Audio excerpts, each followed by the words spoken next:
26वां अध्याय महदादि भिन्न भिन्न तत्वों की उत्पत्ति का वर्णन। श्री भगवान ने कहा, माता जी, अब मैं तुम्हें प्रकृति आदि सब तत्वों के अलग अलग लक्षण बतलाता हूँ। इन्हें जानकर मनुष्य प्रकृति के गुणों से मुक्त हो जाता है।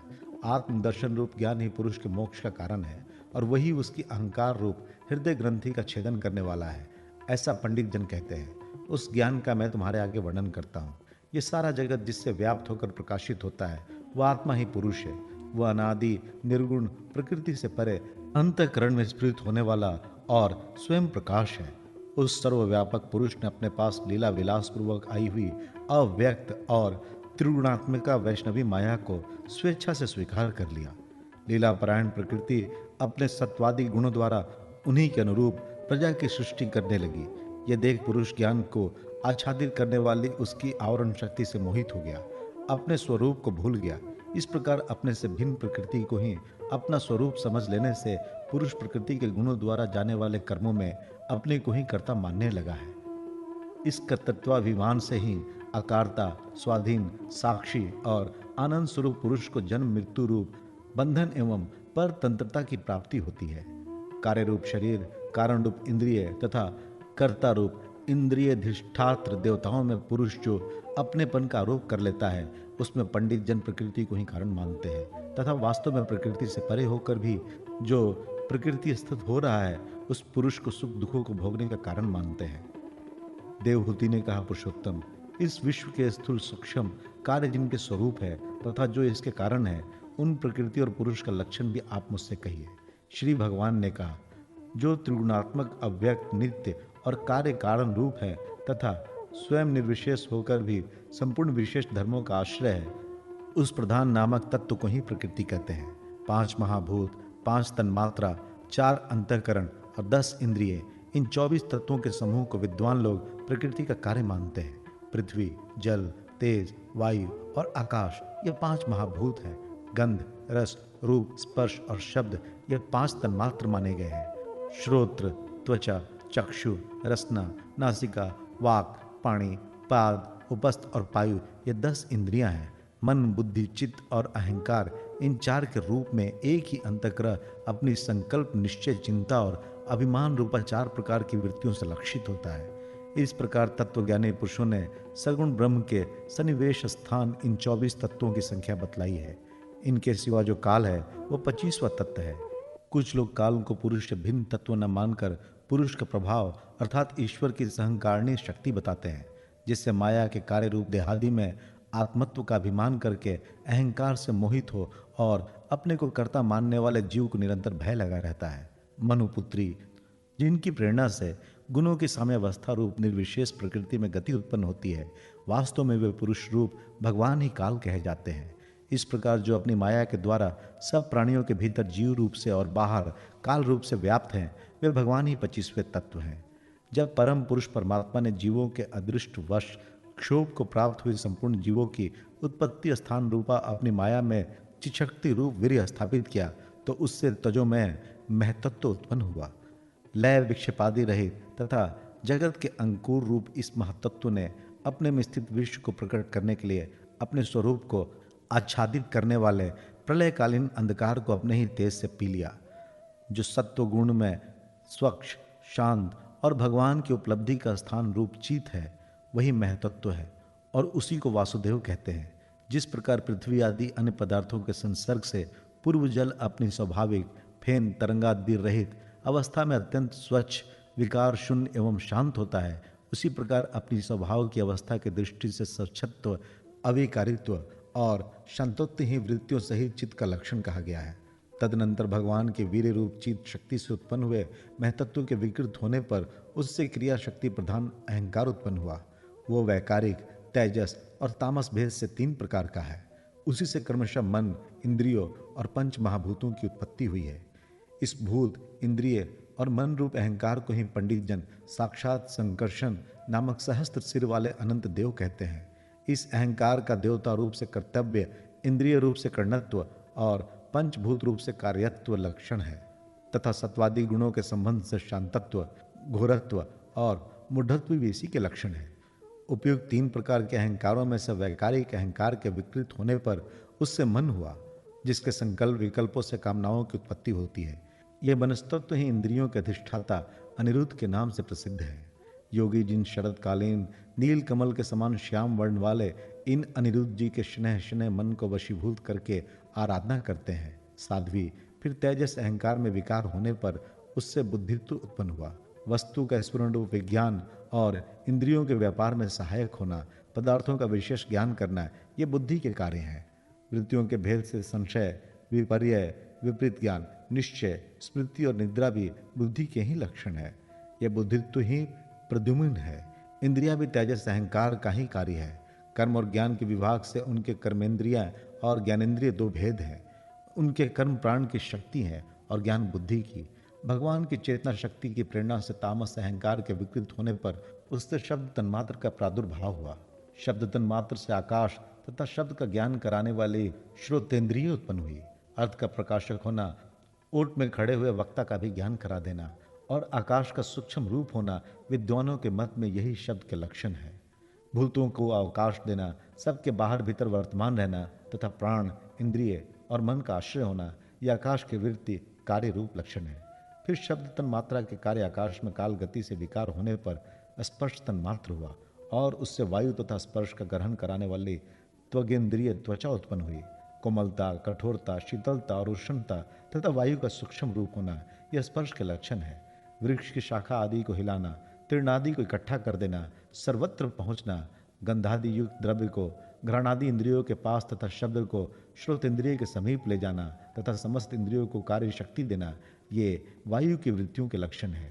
तदनंतर दैव की प्रेरणा से स्पर्श तन्मात्र विशिष्ट वायु के विकृत होने पर उससे रूप तन्मात्र हुआ तथा उससे तेज और रूप को उपलब्ध कराने वाली नेत्रेंद्रिय को प्रादुर्भाव हुआ। साध्वी वस्तु के आकार का बोध कराना, गौण होना, द्रव्य के अंग रूप से प्रतीत होना, द्रव्य का जैसा आकार प्रकार और परिमाण आदि हो उसी रूप में उपलक्षित होना तथा तेज का स्वरूप भूत होना, ये सब रूप तन मात्र की वृत्तियां हैं। चमकना, पकाना, शीत को दूर करना, सुखाना, भूख प्यास आदि पैदा करना और उनकी निवृत्ति के लिए भोजन एवं जलपान कराना, ये तेज की वृत्तियां हैं। फिर देव की प्रेरणा से रूप तन मात्र में तेज के विकृत होने पर उससे रस्तन मात्र हुआ और उससे जल तथा रस को ग्रहण कराने वाली रसनेन्द्रिय जिह्वा उत्पन्न हुई। रस अपने शुद्ध स्वरूप में एक ही है, किंतु अन्य भौतिक पदार्थों के संयोग से वह कसैला, मीठा, तीखा, कड़वा, खट्टा और नमकीन आदि कई प्रकार का हो जाता है। गीला करना, मिट्टी आदि को पिंडकार बना देना, तृप्त करना, जीवित रखना, प्यास बुझाना, पदार्थों को मृदु कर देना, ताप की निवृत्ति करना और कुपादि में से निकाल लिए जाने पर भी वहाँ बार बार पुनः प्रकट हो जाना, ये जल की वृत्तियाँ हैं। इसके पश्चात देव प्रेरित रस स्वरूप जल के विकृत होने पर उससे गंध तन्मात्र हुआ और उससे पृथ्वी तथा गंध को ग्रहण करने वाले घ्राणेन्द्रिय प्रकट हुए। गंध एक ही है, तथापि परस्पर मिले हुए द्रव्य भागों के न्यूनाधिकता से वो मिश्रित गंध, दुर्गंध, सुगंध, मृदु, तीव्र और अम्ल, खट्टा आदि अनेक प्रकार का हो जाता है। प्रतिमादि रूप से ब्रह्मा की साकार भावना का आश्रय होना, जल आदि कारण तत्वों से भिन्न किसी दूसरे आश्रय की उपेक्षा किए बिना ही स्थित रहना, जल आदि अन्य पदार्थों को धारण करना, आकाश आदि का अवच्छेदक होना, घटाकाश, मठाकाश आदि भेदों को सिद्ध करना तथा परिणाम विशेष से संपूर्ण प्राणियों के स्त्रीत्व, पुरुषत्व आदि गुणों को प्रकट करना, ये पृथ्वी के कार्य रूप लक्षण है। आकाश का विशेष गुण शब्द जिसका विषय है वो श्रोतेंद्रिय है। वायु का विशेष गुण स्पर्श जिसका विषय है वो त्वगेंद्रिय है। तेज का विशेष रूप जिसका विषय है वो नेतेंद्रिय है। जल का विशेष गुण रस जिसका विषय है वो रसेंद्रिय है और पृथ्वी का विशेष रूप गंध जिसका विषय है उसे घ्राणेन्द्रिय कहते हैं। वायु आदि कार्य तत्वों में आकाश आदि कारण तत्वों के रहने से उनके गुण भी अनुकूल देखे जाते हैं। इसलिए समस्त महाभूतों के गुण शब्द, स्पर्श, रूप, रस और गंध केवल पृथ्वी में ही पाए जाते हैं। जब महतत्व, अहंकार और पंचभूत ये 7 तत्व परस्पर मिल न सके, पृथक पृथक ही रह गए, तब जगत के आदि कारण श्री नारायण ने काल, अदृष्ट और सत्वादि गुणों के सहित उनमें प्रवेश किया। फिर परमात्मा के प्रवेश से शुद्ध और आपस में मिले हुए उन तत्वों से एक जड़ अंड उत्पन्न हुआ। उस अंड से इस विराट पुरुष की अभिव्यक्ति हुई। इस अंड का नाम विशेष है। इसी के अंतर्गत श्री हरि के स्वरूप भूत 14 भुवनों का विस्तार है। ये चारों ओर से क्रमशः एक दूसरे से 10 गुने जल, अग्नि, वायु, आकाश, अहंकार और महतत्व इन 6 आवरणों से घिरा हुआ है। इन सब के बाहर 7वां आवरण प्रकृति का है। कारण में जल में स्थित उस तेजोमय अंड से उठकर उस विराट पुरुष ने पुनः उसमें प्रवेश किया और फिर उसमें कई प्रकार के छिद्र किए। सबसे पहले उसमें मुख प्रकट हुआ, उससे वाक इंद्रिय और उसके अनंतर वाक का अधिष्ठाता अग्नि उत्पन्न हुआ। फिर नाक के छिद्र नथुने प्रकट हुए, उनसे प्राण सहित घ्राणेन्द्रिय उत्पन्न हुई। घ्राण के बाद उसका अधिष्ठाता वायु उत्पन्न हुआ। तत्पश्चात नेत्र गोलक प्रकट हुए, उनमें चक्षु इंद्रिय प्रकट हुई और उसके अनंतर उसका अधिष्ठाता सूर्य उत्पन्न हुआ। फिर कानों के छिद्र प्रकट हुए, उनसे उनके इंद्रिय स्त्रोत और उसके अभिमानी दिग देवता प्रकट हुए। इसके बाद उस विराट पुरुष के त्वचा उत्पन्न हुई, उससे रोम, मूछ, दाढ़ी तथा सिर के बाल प्रकट हुए और उनके बाद त्वचा की अभिमानी औषधियां, अन्न आदि उत्पन्न हुई। इसके पश्चात लिंग प्रकट हुआ, उससे वीर्य और वीर्य के बाद लिंग का अभिमानी अपोदेव जल उत्पन्न हुआ। फिर गुदा प्रकट हुई, उससे अपान वायु और अपान के बाद उसका अभिमानी लोगों को भयभीत करने वाला मृत्यु देवता उत्पन्न हुआ।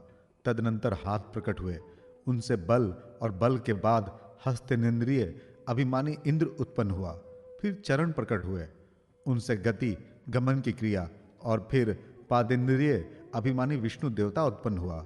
इसी प्रकार जब विराट पुरुष के नाड़ियां प्रकट हुई तो उनसे रुधिर उत्पन्न हुआ और उससे नदियां हुई। फिर उसके उदर पेट प्रकट हुआ, उससे क्षुधा पिपासा की अविवेक। 27वां अध्याय प्रकृति पुरुष के विवेक से मोक्ष प्राप्ति का वर्णन।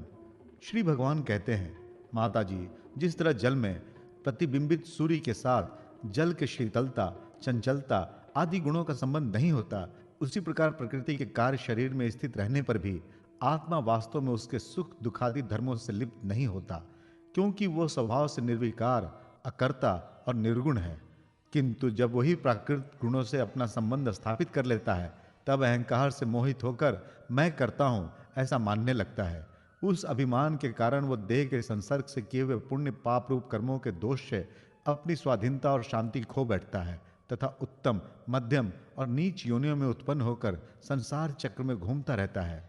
जिस प्रकार स्वप्न में भय शोक आदि का कोई कारण ना होने पर भी स्वप्न के पदार्थों में आस्था हो जाने के कारण दुख उठाना पड़ता है, उसी प्रकार भय, शोक, अहंकार, मम एवं जन्म मरणादि रूप संसार की कोई सत्ता न होने पर भी अविद्यावश विषयों का चिंतन करते रहने से जीव का संसार चक्र कभी निवृत्त नहीं होता। इसलिए बुद्धिमान मनुष्य को उचित है कि असन्न मार्ग विषय चिंतन में फंसे हुए चित्त को तीव्र भक्ति योग और वैराग्य के द्वारा धीरे धीरे अपने वश में लावे।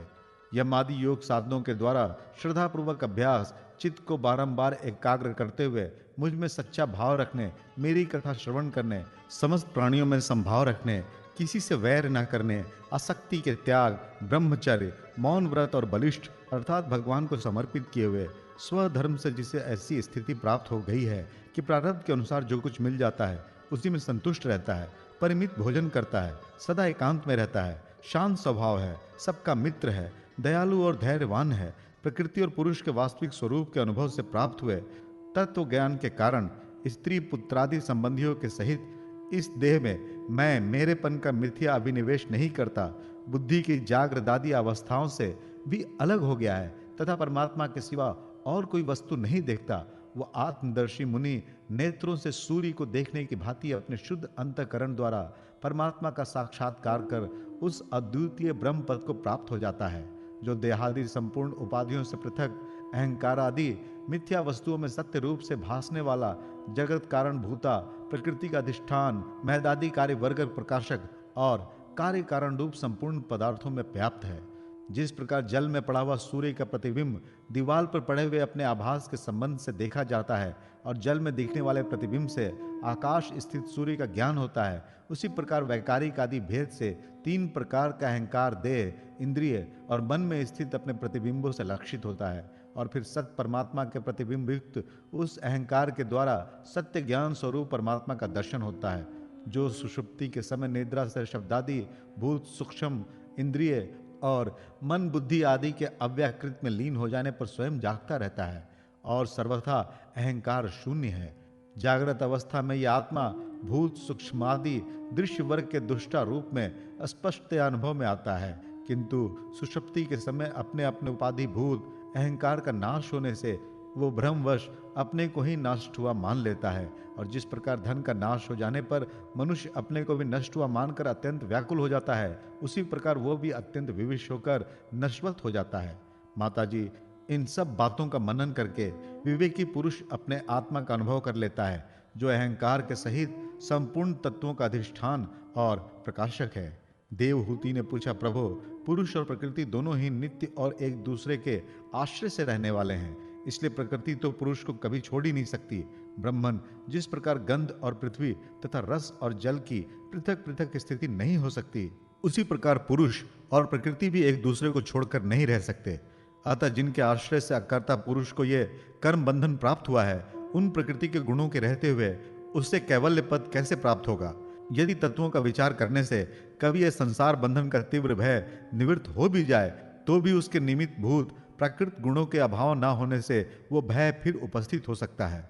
श्री भगवान ने कहा, माता जी, जिस प्रकार अग्नि का उत्पत्ति स्थान अरणि अपने से ही उत्पन्न अग्नि से जलकर भस्म हो जाती है, उसी प्रकार निष्काम भाव से किए हुए स्वधर्म पालन द्वारा अंतःकरण शुद्ध होने से बहुत समय तक भगवत कथा श्रवण द्वारा पुष्ट हुई मेरी तीव्र भक्ति से, तत्व साक्षात्कार कराने वाले ज्ञान से, प्रबल वैराग्य से, व्रत नियमादि के सहित किए हुए ध्यानाभास से और चित्त की प्रगाढ़ एकाग्रता से पुरुष की प्रकृति अविद्या दिन रात क्षीण होती हुई धीरे धीरे लीन हो जाती है। फिर नित्य प्रति दोष दिखने से भोग कर त्यागी हुई वो प्रकृति अपने स्वरूप में स्थित और स्वतंत्र बंधन मुक्त हुए उस पुरुष का कुछ भी नहीं बिगाड़ सकती। जैसे सोए हुए पुरुष को स्वप्न में कितने ही अनर्थों का अनुभव करना पड़ता है, किंतु जग पड़ने पर उसे उन स्वप्न के अनुभवों से किसी प्रकार का मोह नहीं होता, उसी प्रकार जिसे तत्व ज्ञान हो गया है और जो निरंतर मुझ में ही मन लगाए रहता है, उस आत्माराम मुनि का प्रकृति कुछ भी नहीं बिगाड़ सकती। जब मनुष्य अनेकों जन्मों में बहुत समय तक इस प्रकार आत्मचिंतन में ही निमग्न रहता है, तब उसे ब्रह्मलोक पर्यंत सभी प्रकार के भोगों से वैराग्य हो जाता है। मेरा वह धैर्यवान भक्त मेरी ही महती कृपा से तत्व ज्ञान प्राप्त करके आत्मानुभव के द्वारा सारे संशयों से मुक्त हो जाता है और फिर लिंग देह का नाश होने पर एकमात्र मेरे ही आश्रित अपने स्वरूप भूत कैवल्य संज्ञक मंगल में पद को सहज में ही प्राप्त कर लेता है, जहां पहुंचने पर योगी फिर लौट कर नहीं आता। माता जी, यदि योगी का चित्त योग साधना से बढ़ी हुई मायामयी अणिमादि सिद्धियों में, जिनकी प्राप्ति का योग के सिवा दूसरा कोई साधन नहीं है, नहीं फंसता, तो उसे मेरा वो अविनाशी परम पद प्राप्त होता है, जहां मृत्यु की कुछ भी दाल नहीं गलती। 28वां अध्याय, अष्टांग योग की विधि।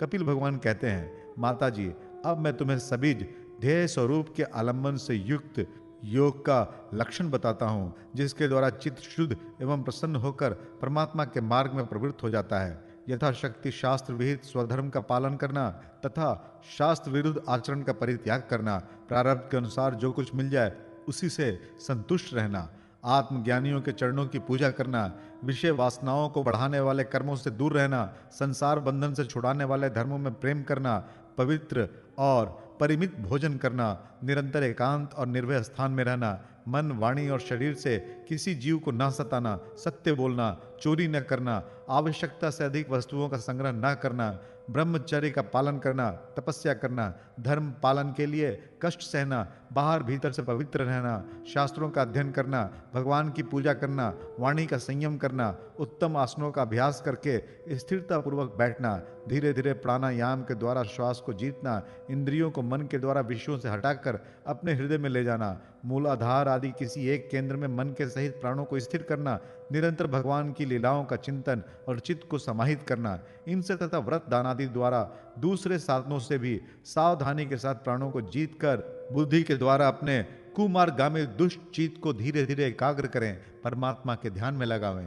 पहले आसन को जीते, फिर प्राणायाम के अभ्यास के लिए पवित्र देश में कुश मृग चर्मादि से युक्त आसन बिछावें, उस पर शरीर को सीधा और स्थिर रखते हुए सुखपूर्वक बैठकर अभ्यास करें।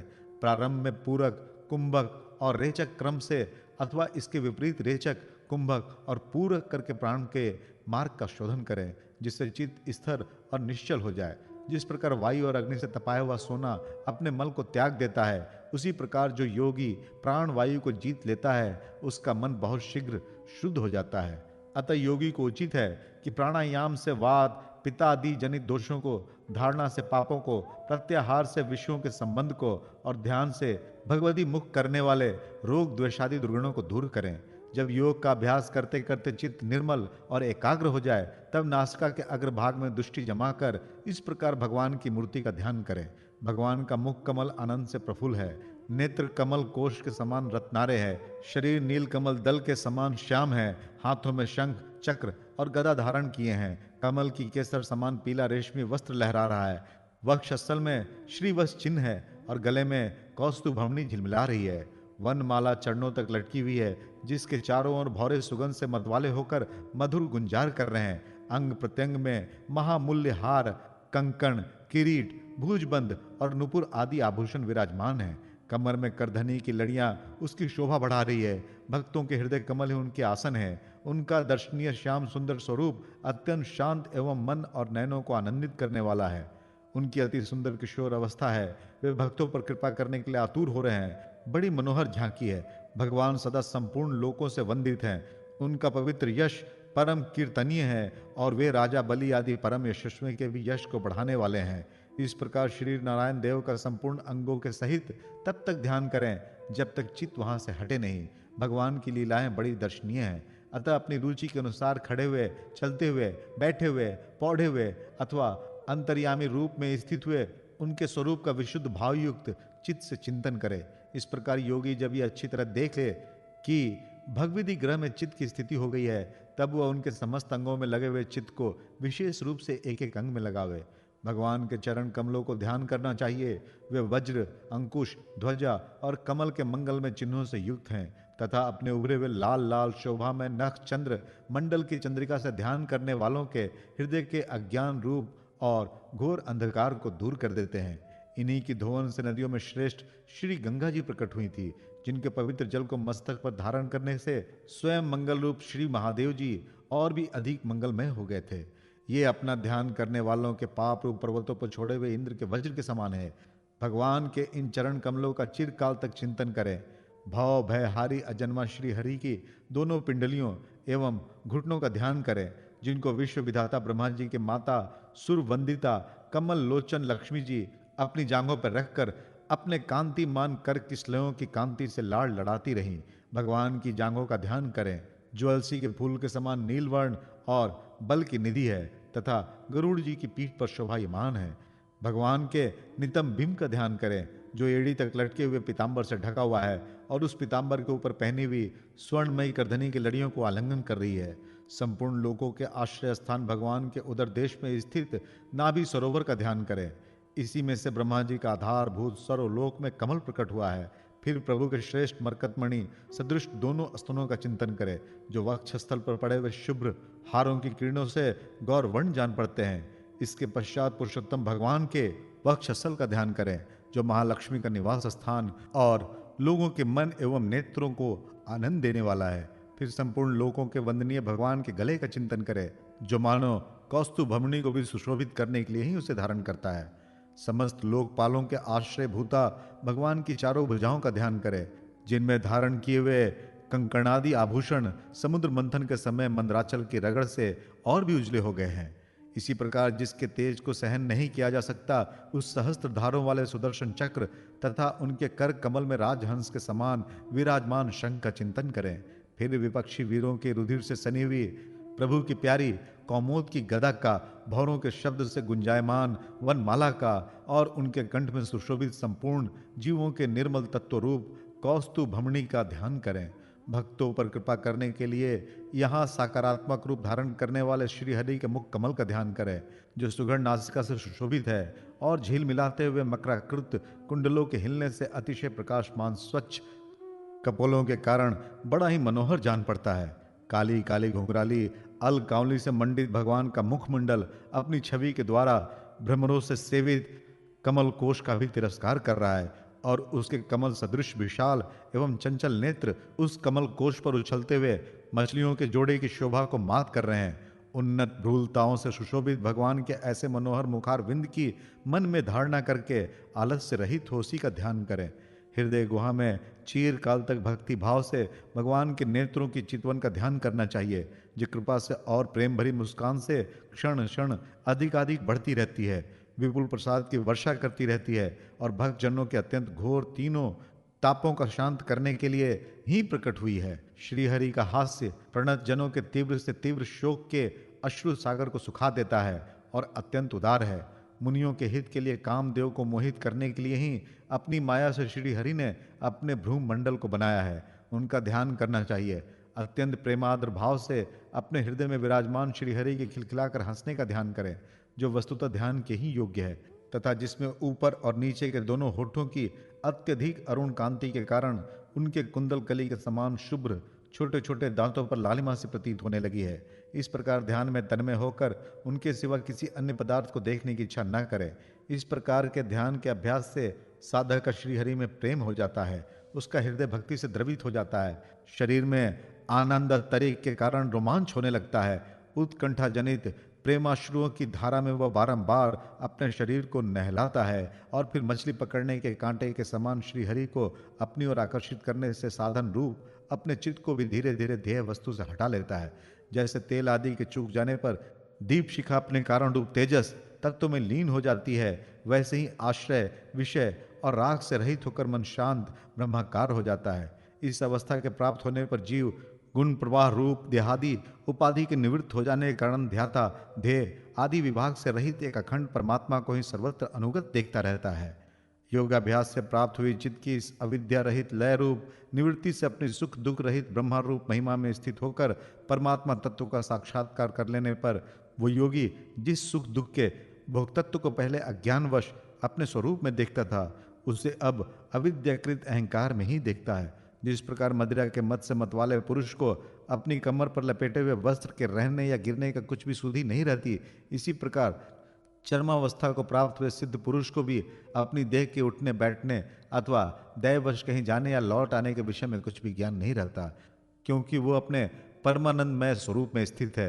उसका शरीर तो पूर्व जन्म के संस्कारों के अधीन है, अतः जब तक उसका आरंभक प्रारब्ध शेष है तब तक वह इंद्रियों के सहित जीवित रहता है। किंतु जिसे समाधि पर्यंत योग के स्थिति प्राप्त हो गई है और जिसने परमात्म तत्व को भली भांति जान लिया है, वह सिद्ध पुरुष पुत्र कलत्रादि के सहित इस शरीर को स्वप्न में प्रतीत होने वाले शरीरों के समान फिर स्वीकार नहीं करता, फिर उसमें अहंता ममता नहीं करता। जिस प्रकार अत्यंत स्नेह के कारण पुत्र और धनादि में भी साधारण जीवों की आत्मबुद्धि रहती है, किंतु थोड़ा सा विचार करने से ही वे उनसे स्पष्टतया अलग दिखाई देते हैं, उसी प्रकार जिन्हें ही अपना आत्मा मान बैठा है, उन देहादि से भी उनका साक्षी पुरुष पृथक ही है। जिस प्रकार जलती हुई लकड़ी से, चिंगारी से, स्वयं अग्नि से ही प्रकट हुए धुएं से तथा अग्नि रूप माने जाने वाली उस जलती हुई लकड़ी से भी अग्नि वास्तव में पृथक ही है, उसी प्रकार भूत इंद्रिय और अंतःकरण से उनका साक्षी आत्मा अलग है तथा जीव कहलाने वाले उस आत्मा से भी ब्रह्म भिन्न है और प्रकृति से उसका संचालक पुरुषोत्तम भिन्न है। जिस प्रकार देह दृष्टि से जरायुज, अंडज, स्वदेज और उद्भिज चारों प्रकार के प्राणी पंचभूत मात्र हैं, उसी प्रकार संपूर्ण जीवों में आत्मा को और आत्मा में संपूर्ण जीवों को अनन्य भाव से अनुगत देखें।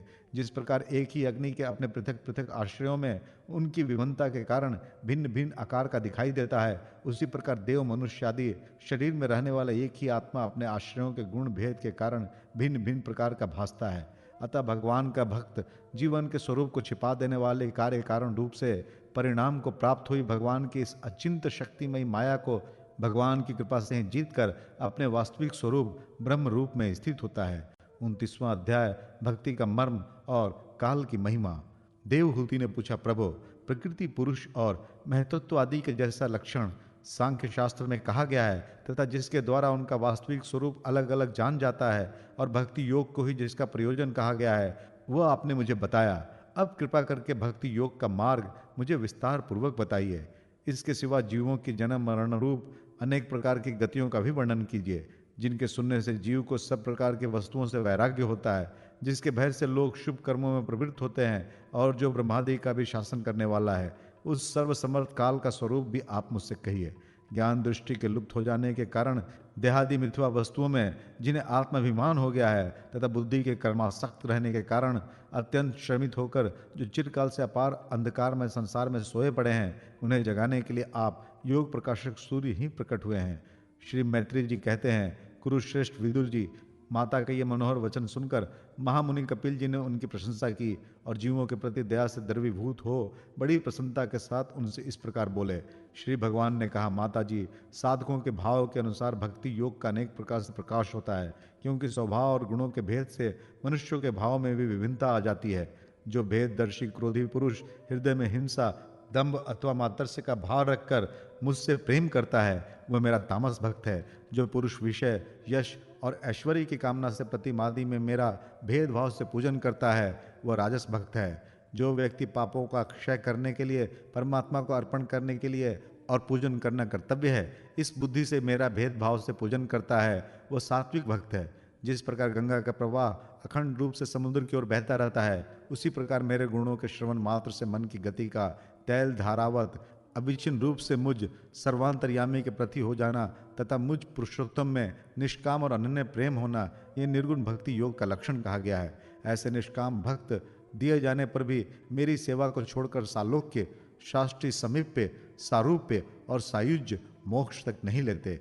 भगवत सेवा के लिए मुक्ति का तिरस्कार करने वाला यह भक्ति योग ही परम पुरुषार्थ अथवा साध्य कहा गया है। इसके द्वारा पुरुष तीनों गुणों को लांघ कर मेरे भाव को, मेरे प्रेम रूप अप्रकृत स्वरूप को प्राप्त हो जाता है। निष्काम भाव से श्रद्धापूर्वक अपने नित्य नैमित्तिक कर्तव्यों का पालन कर नित्य प्रति हिंसा रहित उत्तम क्रिया योग का अनुष्ठान करने, मेरी प्रतिमा का दर्शन, स्पर्श, पूजा, स्तुति और वंदना करने, प्राणियों में मेरी भावना करने, धैर्य और वैराग्य के अवलंबन, महापुरुषों का मान, दीनों पर दया और समान स्थिति वालों के प्रति मित्रता का व्यवहार करने, यम नियमों का पालन, अध्यात्म शास्त्रों का श्रवण और मेरे नामों का उच्च स्वर से कीर्तन करने से तथा मन की सरलता, सत्पुरुषों के संग और अहंकार के त्याग से मेरे धर्मों का, भागवत धर्मों का अनुष्ठान करने वाले भक्त पुरुष का चित्त अत्यंत शुद्ध होकर मेरे गुणों के श्रवण मात्र से अनायास ही मुझसे लग जाता है।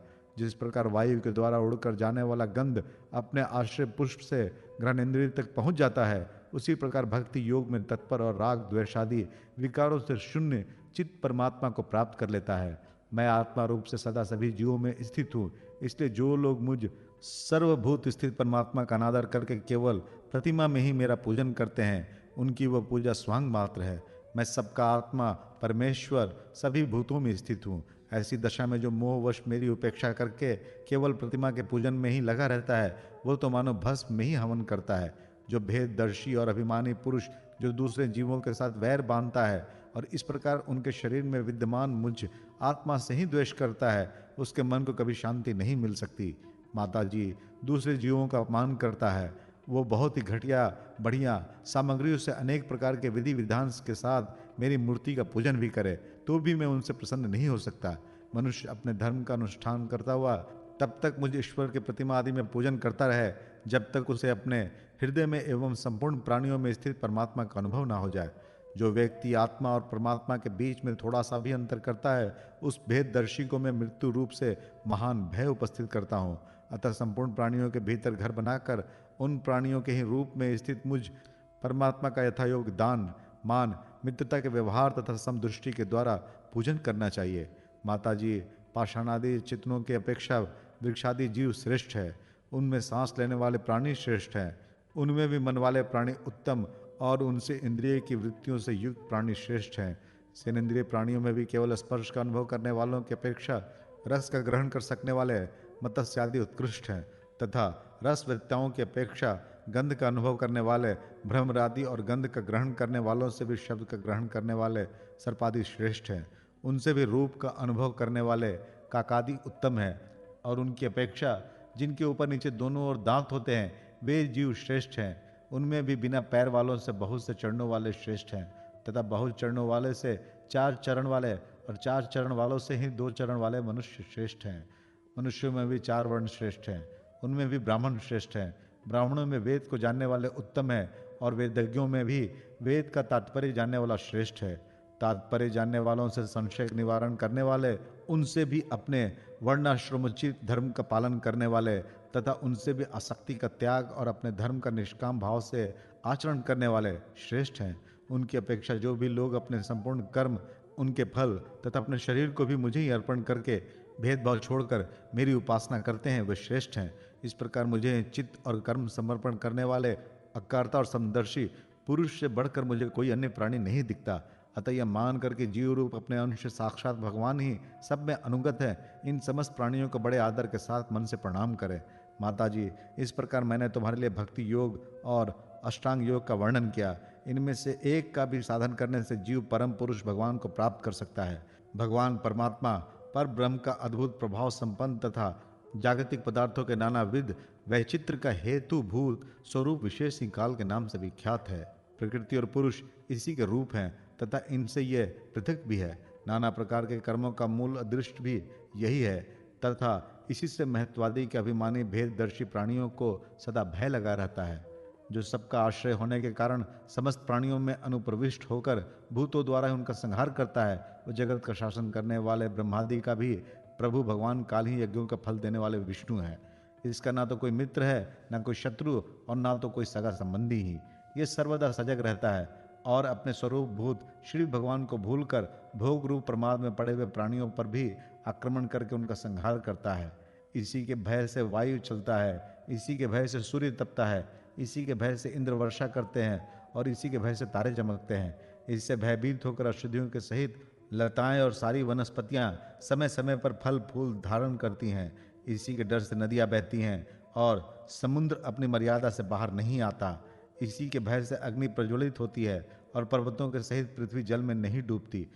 इसी के शासन से ये आकाश जीवित प्राणियों को श्वास प्रश्वास के लिए अवकाश देता है और महत्त्व अहंकार रूप शरीर का 7 आवरणों से युक्त ब्रह्मांड के रूप में विस्तार करता है। इस काल के ही भय से सत्वादि गुणों के नियामक विष्णु आदि देवगण, जिनके अधीन ये सारा चराचर जगत है, अपने जगत रचना आदि कार्यों में युग कर्म से तत्पर रहते हैं। यह अविनाशी काल स्वयं अनादि किंतु दूसरों का आदिकर्ता उत्पादक है तथा स्वयं अनंत होकर भी दूसरों का अंत करने वाला है।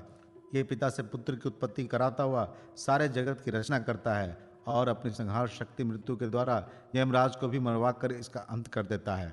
30वां अध्याय देह गेह में आसक्त पुरुषों की अधोगति का वर्णन। कपिल देव जी कहते हैं, माता जी, जिस प्रकार वायु के द्वारा उड़ाया जाने वाला मेघ समूह उसके बल को नहीं जानता, उसी प्रकार यह जीव भी बलवान काल की प्रेरणा से भिन्न भिन्न अवस्थाओं तथा योनियों में भ्रमण करता रहता है, किंतु उसके प्रबल पराक्रम को नहीं जानता।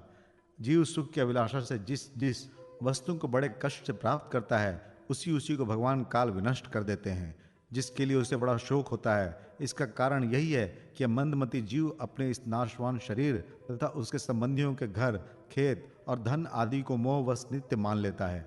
इस संसार में यह जीव जिस जिस योनि में जन्म लेता है, उसी उसी में आनंद मानने लगता है और उससे विरक्त नहीं होता। यह भगवान की माया से ऐसा मोहित हो रहा है कि कर्मवश नार की योनियों में जन्म लेने पर भी वहाँ के विष्ट आदि भोगों में ही सुख मानने के कारण उसे भी छोड़ना नहीं चाहता। यह मूर्ख अपने शरीर, स्त्री, पुत्र, गृह, पशु, धन और बंधु बांधवों में अत्यंत आसक्त होकर उनके संबंधों में नाना प्रकार के मनोरथ करता हुआ अपने को बड़ा भाग्यशाली समझता है। इनके पालन पोषण की चिंता से इसके संपूर्ण अंग जलते रहते हैं, तथापि दुर्वासनाओं से दूषित हृदय होने के कारण ये मूड निरंतर इन्हीं के लिए तरह तरह के पाप करता रहता है। उल्टा स्त्रियों के द्वारा एकांत में संभोग आदि के समय प्रदर्शित किए हुए कपटपूर्ण प्रेम में तथा बालकों की मीठी मीठी बातों में मन और इंद्रियों के फंस जाने से गृहस्थ पुरुष घर के दुख प्रदान कपटपूर्ण कर्मों में लिप्त हो जाता है। उस समय बहुत सावधानी करने पर यदि उसे किसी दुख का प्रतिकार करने में सफलता मिल जाती है तो उसे ही वो सुख समान लेता है। जहाँ तहाँ से भयंकर हिंसा वृत्ति के द्वारा धन संचय करिए ऐसे लोगों का पोषण करता है जिनके पोषण से नरक में जाता है। स्वयं तो उनके खाने पीने से बचे हुए अन्न को ही खाकर रहता है। बार बार प्रयत्न करने पर भी जब इसकी कोई जीविका नहीं चलती तो ये लोभवश अधीर हो जाने से दूसरे के धन की इच्छा करने लगता है। जब मंद भाग्य के कारण इसका कोई प्रयत्न नहीं चलता और ये मंद बुद्धि धनहीन होकर कुटुंब के भरण पोषण में असमर्थ हो जाता है, तब अत्यंत दीन और चिंतातुर होकर लंबी लंबी सांसें छोड़ने लगता है। इसे अपने पालन पोषण में असमर्थ देखकर वे स्त्री पुत्रादि इसका पहले के समान आदर नहीं करते। जैसे कृपण किसान बूढ़े बैल की उपेक्षा कर देते हैं, फिर भी उसे वैराग्य नहीं होता। जिन्हें उसने स्वयं पाला था वे ही अब उसका पालन करते हैं। वृद्धावस्था के कारण इसका रूप बिगड़ जाता है, शरीर रोगी हो जाता है, अग्नि मंद पड़ जाती है, भोजन और पुरुषार्थ दोनों ही कम हो जाते हैं। वह मरणोन्मुख होकर घर में पड़ा रहता है और कुत्ते की भांति स्त्री पुत्रादि के अपमान पूर्वक दिए हुए टुकड़े खाकर जीवन निर्वाह करता है। मृत्यु का समय निकट आने पर वायु के उत्क्रमण से इसकी पुतलियां चढ़ जाती है। श्वास प्रश्वास की नलिकाएं कफ से रुक जाती है। खांसने और सांस लेने में भी इसे बड़ा कष्ट होता है तथा कफ बढ़ जाने के कारण कंठ में घुरघुराहट होने लगती है। यह अपने शोकातुर बंधु बांधवों से घिरा हुआ पड़ा रहता है और मृत्यु पाश के वशीभूत हो जाने से उनके बुलाने पर भी नहीं बोल सकता। इस प्रकार जो मूढ़ पुरुष इंद्रियों को न जीत कर निरंतर कुटुंब पोषण में ही लगा रहता है, वो रोते हुए स्वजनों के बीच अत्यंत वेदना से अचेत होकर मृत्यु को प्राप्त होता है। इस अवसर पर उसे लेने के लिए अति भयंकर और रोषयुक्त नेत्रों वाले जो 2 यमदूत आते हैं, उन्हें देखकर वह भय के कारण मल मूत्र त्याग देता है। वे यमदूत उसे यातना देह में डाल देते हैं और जिस प्रकार सिपाही किसी अपराधी को ले जाते हैं, उसी प्रकार उसके गले में रस्सी बांधकर बलात्कार से यमलोक की लंबी यात्रा में उसे ले जाते हैं। उनकी घुड़कियों से उसका हृदय फटने और शरीर कांपने लगता है और मार्ग में उसे कुत्ते नोचते हैं। उस समय अपने पापों को याद करके वो व्याकुल होता है। भूख प्यास उसे बेचैन कर देती है तथा घाम दावानल और लुओं से वो तप जाता है। ऐसी अवस्था में जल और विश्राम स्थान से रहित उस तप्त बालुका में मार्ग में जब उसे एक एक पग आगे बढ़ने की भी शक्ति नहीं रहती, यमदूत उसकी पीठ पर कोड़े बरसाते हैं। तब बड़े कष्ट से उसे चलना ही पड़ता है। वह जहां तहां थक कर गिर जाता है, मूर्छा आ जाती है, चेतना आने पर फिर उठता है। इस प्रकार अति दुख में अंधेरे मार्ग से अत्यंत क्रूर यमदूत उसे शीघ्रता से यमपुरी को ले जाते हैं। यमलोक का मार्ग 99,000 योजन है। इतने लंबे मार्ग को 2 ही 3 मुहूर्त में तय करके वह नरक में तरह तरह की यातनाएं भोगता है। वहां उसके शरीर को धधकती लकड़ियों आदि के बीच में डालकर जलाया जाता है। कहीं स्वयं और दूसरों के द्वारा काट काट कर उसे अपना ही मांस खिलाया जाता है। यमपुरी के कुत्तों अथवा गिद्धों द्वारा जीते जी उसकी आंतें खींची जाती है। सांप बिच्छू और डांस आदि डसने वाले तथा डंक मारने वाले जीवों से शरीर को पीड़ा पहुंचाई जाती है। शरीर को काट कर टुकड़े टुकड़े किए जाते हैं। उसे हाथियों से चिरवाया जाता है, पर्वत शिखरों से गिराया जाता है अथवा जल या गड्ढे में डालकर बंद कर दिया जाता है। ये सब यातनाएं तथा इसी प्रकार तामिस्त्र, अंध तामिस्त्र एवं रौरव आदि नरकों की ओर भी अनेक यंत्रणाएं स्त्री हो या पुरुष उस जीव को पारस्परिक संसर्ग से होने वाले पाप के कारण भोगनी ही पड़ती है। माताजी, कुछ लोगों का कहना है कि स्वर्ग और नरक तो इसी लोक में है, क्योंकि जो नारकीय आत्माएं हैं वे यहाँ भी देखी जाती है। इस प्रकार अनेक कष्ट भोग कर अपने कुटुंब का ही पालन करने वाला अथवा केवल अपना ही पेट भरने वाला पुरुष उन कुटुंब और शरीर दोनों को यहीं छोड़कर मरने के बाद अपने किए हुए पापों का ऐसा फल भोगता है। अपने शरीर को यहीं छोड़कर प्राणियों से द्रोह करके एकत्रित किए हुए पाप रूप पाथे को साथ लेकर वो अकेला ही नरक में जाता है। मनुष्य अपने कुटुंब का पेट पालने में जो अन्याय करता है, उसका देव विहित कुफल वह नरक में जाकर भोगता है। उस समय वो ऐसा व्याकुल होता है मानो उसका सर्वस्व लूट गया हो। जो पुरुष निरी पाप की कमाई से अपने परिवार का पालन करने में व्यस्त रहता है, वो अंधतामिस्त नरक में जाता है, जो नरकों में चरम सीमा का कष्टप्रद स्थान है। मनुष्य जन्म मिलने के पूर्व जितनी भी यातनाएं हैं तथा शुकर कुकरादि योनियों के जितने कष्ट हैं, उन सबको क्रम से भोग कर शुद्ध हो जाने पर वह फिर मनुष्य योनि में जन्म लेता है। 31वां अध्याय मनुष्य योनि को प्राप्त हुए जीव की गति का वर्णन। श्री भगवान कहते हैं, माता जी, जब जीव को मनुष्य शरीर में जन्म लेना होता है तो वह भगवान की प्रेरणा से अपने पूर्व कर्मानुसार देह प्राप्ति के लिए पुरुष के वीर्यकरण के द्वारा स्त्री के उदर में प्रवेश करता है। वहाँ वह एक रात्रि में स्त्री के रज में मिलकर एक रूप कलल बन जाता है। 5 रात्रि में बुद्बुद रूप हो जाता है। 10 दिन में बेर के समान कुछ कठिन हो जाता है और उसके बाद मांसपेशी अथवा अंडज प्राणियों में अंडे के रूप में परिणित हो जाता है। 1 महीने में उसके सिर निकल आते हैं। 2 मास में हाथ पांव आदि अंगों का विभाग हो जाता है और 3 मास में नख, रोम, अस्थि, चर्म, स्त्री पुरुष के चिन्ह तथा अन्य छिद्र उत्पन्न हो जाते हैं। 4 मास में उसमें मांस आदि 7 धातुएं पैदा हो जाती हैं। 5वें महीने में भूख प्यास लगने लगती है और 6ठे मास में झिल्ली से लिपट कर वह दाहिनी कोख में घूमने लगता है। उस समय माता के खाए हुए अन्न जल आदि से उसकी सब धातुएं पुष्ट होने लगती है और वह कृमि आदि जंतुओं के उत्पत्ति स्थान उस जघन्य मल मूत्र के गड्ढे में पड़ा रहता है। वो सुकुमार तो होता ही है, इसलिए जब वहाँ के भूखे कीड़े उसके अंग प्रत्यंग नोचते हैं तब अत्यंत क्लेश के कारण वह क्षण क्षण में अचेत हो जाता है। माता के खाए हुए कड़वे, तीखे, गरम, नमकीन, रूखे और खट्टे आदि उग्र पदार्थों का स्पर्श होने से उसके सारे शरीर में पीड़ा होने लगती है। वह जीव माता के गर्भाशय में झिल्ली से लिपटा और आंतों से घिरा रहता है। उसका सिर पेट की ओर तथा पीठ और गर्दन कुंडलाकार मुड़े रहते हैं। वो पिंजड़े में बंद पक्षी के समान पराधीन एवं अंगों को हिलाने डुलाने में भी असमर्थ रहता है। इसी समय अदृष्ट की प्रेरणा से उसे स्मरण शक्ति प्राप्त होती है। तब अपने सैकड़ों जन्मों के कर्म याद आ जाते हैं और वह बेचैन हो जाता है तथा उसका दम घुटने लगता है। ऐसी अवस्था में उसे क्या शांति मिल सकती है। 7वां महीना आरंभ होने पर उसमें ज्ञान शक्ति का भी उन्मेष हो जाता है, परंतु प्रसूति वायु से चलायमान रहने के कारण वो उसी उदर में उत्पन्न हुए विष्ठा के कीड़ों के समान एक स्थान पर नहीं रह सकता। तब सप्त धातु में स्थूल शरीर से बंधा हुआ वो देहात्मदर्शी जीव अत्यंत भयभीत होकर 3 वाणी से कृपा याचना करता हुआ हाथ जोड़कर उस प्रभु की स्तुति करता है जिसने उसे माता के गर्भ में डाला है। जीव कहता है, मैं बड़ा अधम हूँ। भगवान ने मुझे जो इस प्रकार की गति दिखाई है वो मेरे योग ही है। वे अपनी शरण में आए हुए इस नश्वर जगत की रक्षा के लिए ही अनेक प्रकार के रूप धारण करते हैं। अतः मैं भी भूतल पर विचरण करने वाले उन्हीं के निर्भय चरणार विंदों की शरण लेता हूँ। जो मैं जीव इस माता के उदर में देह, इंद्रिय और अंतःकरण रूपा माया का आश्रय कर पुण्य पाप कर्मों से आच्छादित रहने के कारण बद्ध की तरह हूँ, वही मैं यहीं अपने संतप्त हृदय में प्रतीत होने वाले उन विशुद्ध उपाधि रहित अविकारी और अखंड बोध स्वरूप परमात्मा को नमस्कार करता हूँ। मैं वस्तुतः शरीर आदि से रहित असंग होने पर भी देखने में 5 भौतिक शरीर से संबद्ध हूँ और इसीलिए इंद्रिय, गुण, शब्दादि विषय और चिदाभास अहंकार रूप जान पड़ता हूँ। अतः इस शरीर आदि के आवरण से जिनकी महिमा कुंठित नहीं हुई है, उन प्रकृति और पुरुष के नियंता सर्वज्ञ विद्या शक्ति संपन्न परम पुरुष की मैं वंदना करता हूँ। उन्हीं की माया से अपने स्वरूप की स्मृति नष्ट हो जाने के कारण ये जीव अनेक प्रकार के सत्वादि गुण और कर्म के बंधन से युक्त इस संसार मार्ग में तरह तरह के कष्ट झेलता हुआ भटकता रहता है। अतः उन परम पुरुष परमात्मा की कृपा के बिना और किसी युक्ति से इसे अपने स्वरूप का ज्ञान हो सकता है। मुझे जो ये तैरकालिक ज्ञान हुआ है, यह भी उनके सिवा और किसने दिया है, क्योंकि अस्थावर जंगम समस्त प्राणियों में एकमात्र वे ही तो अंतर्यामी रूप से अंश में विद्यमान है। अतः जीव रूप कर्म जनित पदवी का अनुवर्तन करने वाले हम अपने त्रिविध तापों की शांति के लिए उन्हीं का भजन करते हैं। भगवान, ये देहधारी जीव दूसरी माता के देह के उदार के भीतर मल, मूत्र और रुधिर के कुएं में घिरा हुआ है।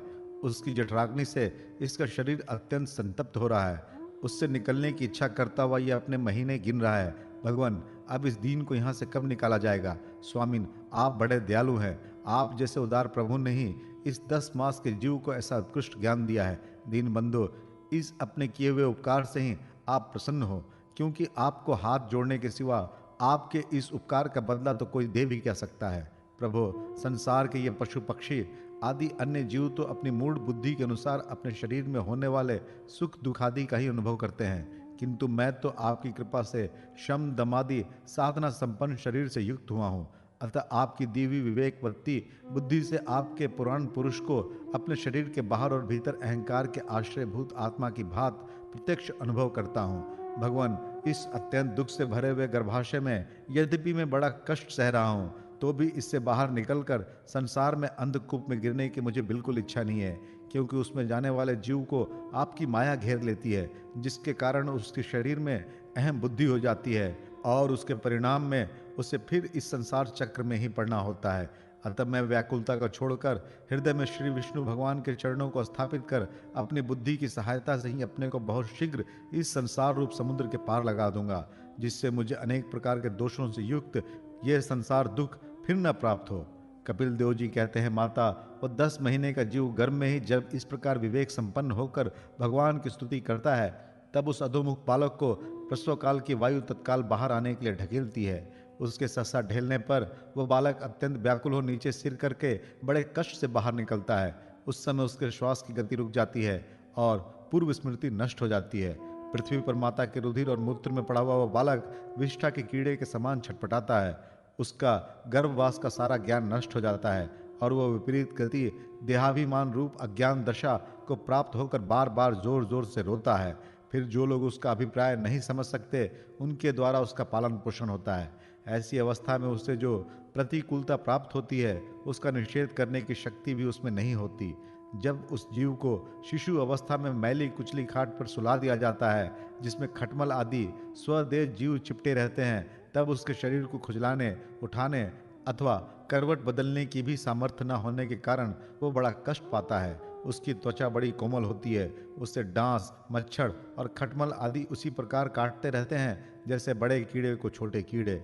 इस समय उसका गर्भावस्था का सारा ज्ञान जाता रहता है, सिवा रोने के वो कुछ नहीं कर सकता। इसी प्रकार बाल्य, कौमार और पौगंड अवस्थाओं के दुख भोग कर वह बालक युवावस्था में पहुंचता है।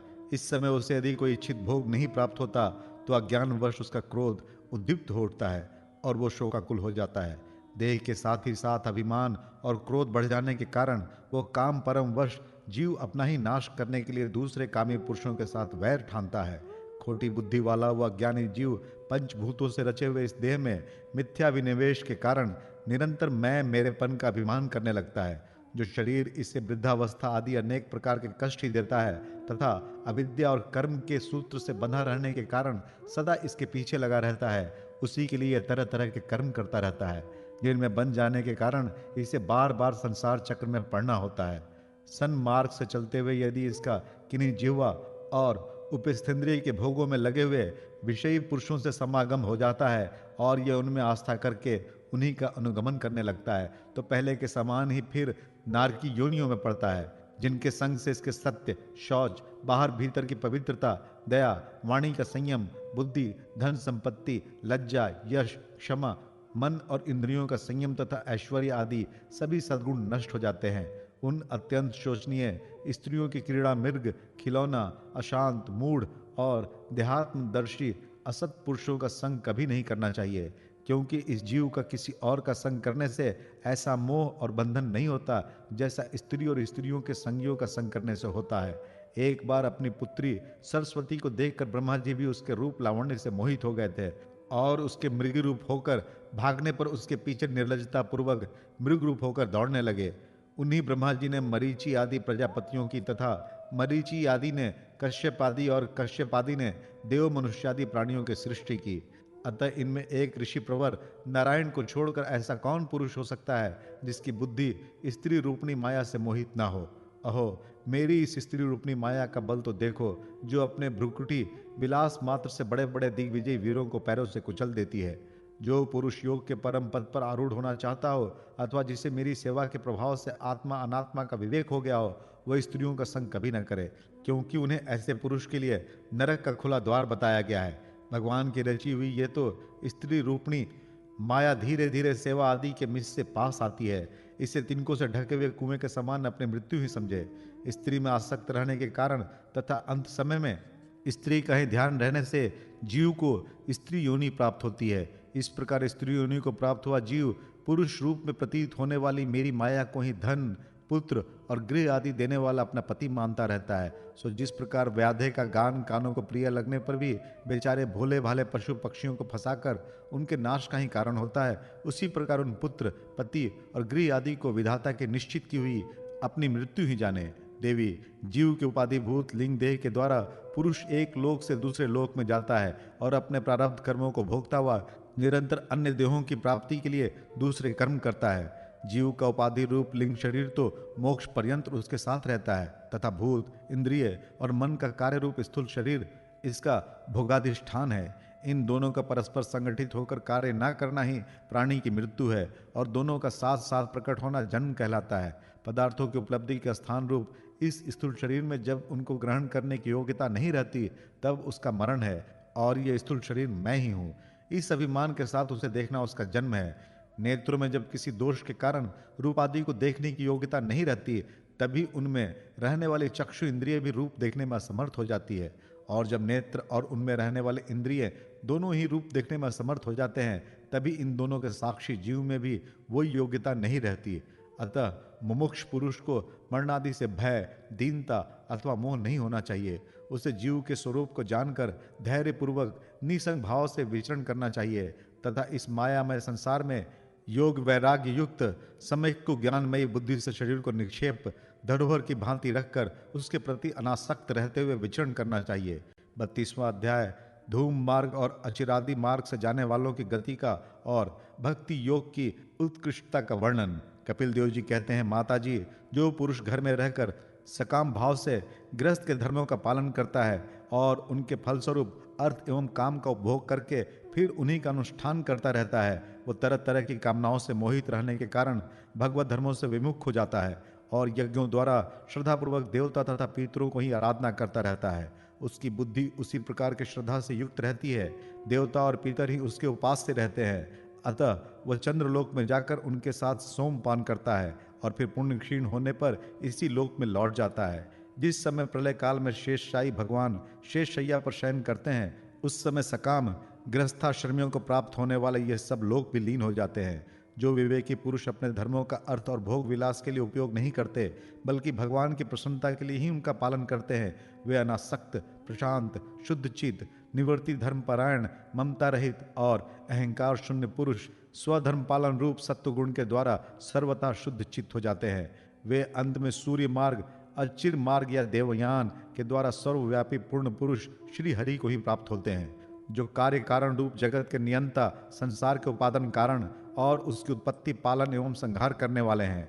जो लोग परमात्मा दृष्टि से हिरण्यगर्भ की उपासना करते हैं, वे दो प्रारब्ध में होने वाले ब्रह्मा जी के प्रलय पर्यंत उनके सत्य लोक में ही रहते हैं। जिस समय देवतादि से श्रेष्ठ ब्रह्मा जी अपने द्विप्रार्ध काल के अधिकार को भोग कर पृथ्वी, जल, अग्नि, वायु, आकाश, मन, इंद्रिय, उनके विशेष शब्दादि और अहंकार आदि के सहित संपूर्ण विश्व का संहार करने की इच्छा से त्रिगुणात्मिका प्रकृति के साथ एक रूप होकर निर्विशेष परमात्मा में लीन हो जाते हैं, उस समय प्राण और मन को जीते हुए वे विरक्त योगी गण भी देह त्याग कर उन भगवान ब्रह्मा जी में ही प्रवेश करते हैं और फिर उन्हीं के साथ परमानंद स्वरूप पुराण पुरुष परम ब्रह्म में लीन हो जाते हैं। इससे पहले वे भगवान में लीन नहीं हुए, क्योंकि अब तक उनके अहंकार शेष था। इसलिए माता जी, अब तुम भी अत्यंत भक्ति भाव से उन श्री हरण की ही चरण शरण में जाओ। समस्त प्राणियों का हृदय कमल ही उनका मंदिर है और तुमने भी मुझसे उनका प्रभाव सुन ही लिया है। वेद गर्भ ब्रह्मा जी भी, जो समस्त स्थावर जंगम प्राणियों के आदि कारण है, मरीचि आदि ऋषियों, योगेश्वरों, सनकादिकों तथा योग प्रवर्तक सिद्धों के सहित निष्काम कर्म के द्वारा आदि पुरुष श्रेष्ठ सगुण ब्रह्म को प्राप्त होकर भी भेद दृष्टि और कर्तव्य अभिमान के कारण भगवत इच्छा से जब सर्ग काल उपस्थित होता है, तब काल रूप ईश्वर की प्रेरणा से गुणों में क्षोभ होने पर भी पूर्ववत प्रकट हो जाते हैं। इसी प्रकार पूर्वोक्त ऋषिगण भी अपने अपने कर्मानुसार ब्रह्मलोक के ऐश्वर्य को भोग कर भगवत इच्छा से गुणों में क्षोभ होने पर भी इस लोक में आ जाते हैं। जिनका चित्त इस श्लोक में आसक्त है और जो कर्मों में श्रद्धा रखते हैं, वे वेद में कहे हुए काम्य और नित्य कर्मों का संगोपांग अनुष्ठान करने में ही लगे रहते हैं। उनकी बुद्धि रजोगुण की अधिकता के कारण कुंठित रहती है, हृदय में कामनाओं का जाल फैला रहता है और इंद्रियां उनके वश में नहीं होती। बस अपने घरों में ही आसक्त होकर वे नित्य प्रति पितरों की पूजा में लगे रहते हैं। ये लोग अर्थ, धर्म और काम के ही परायण होते हैं। इसलिए जिनके महान पराक्रम अत्यंत कीर्तनीय है, उन भव भयहारी श्री मधुसूदन भगवान की कथा वार्ताओं से तो ये विमुख ही रहते हैं। हाय, विष्ठा भोजी कुकुर सुकुर आदि जीवों के विष्ठा चाहने के समान जो मनुष्य भगवत कथा मृत को छोड़कर निंदित विषय वार्ताओं को सुनते हैं, वे तो अवश्य विधाता के मारे हुए हैं। उनका बड़ा ही मंद भाग्य है।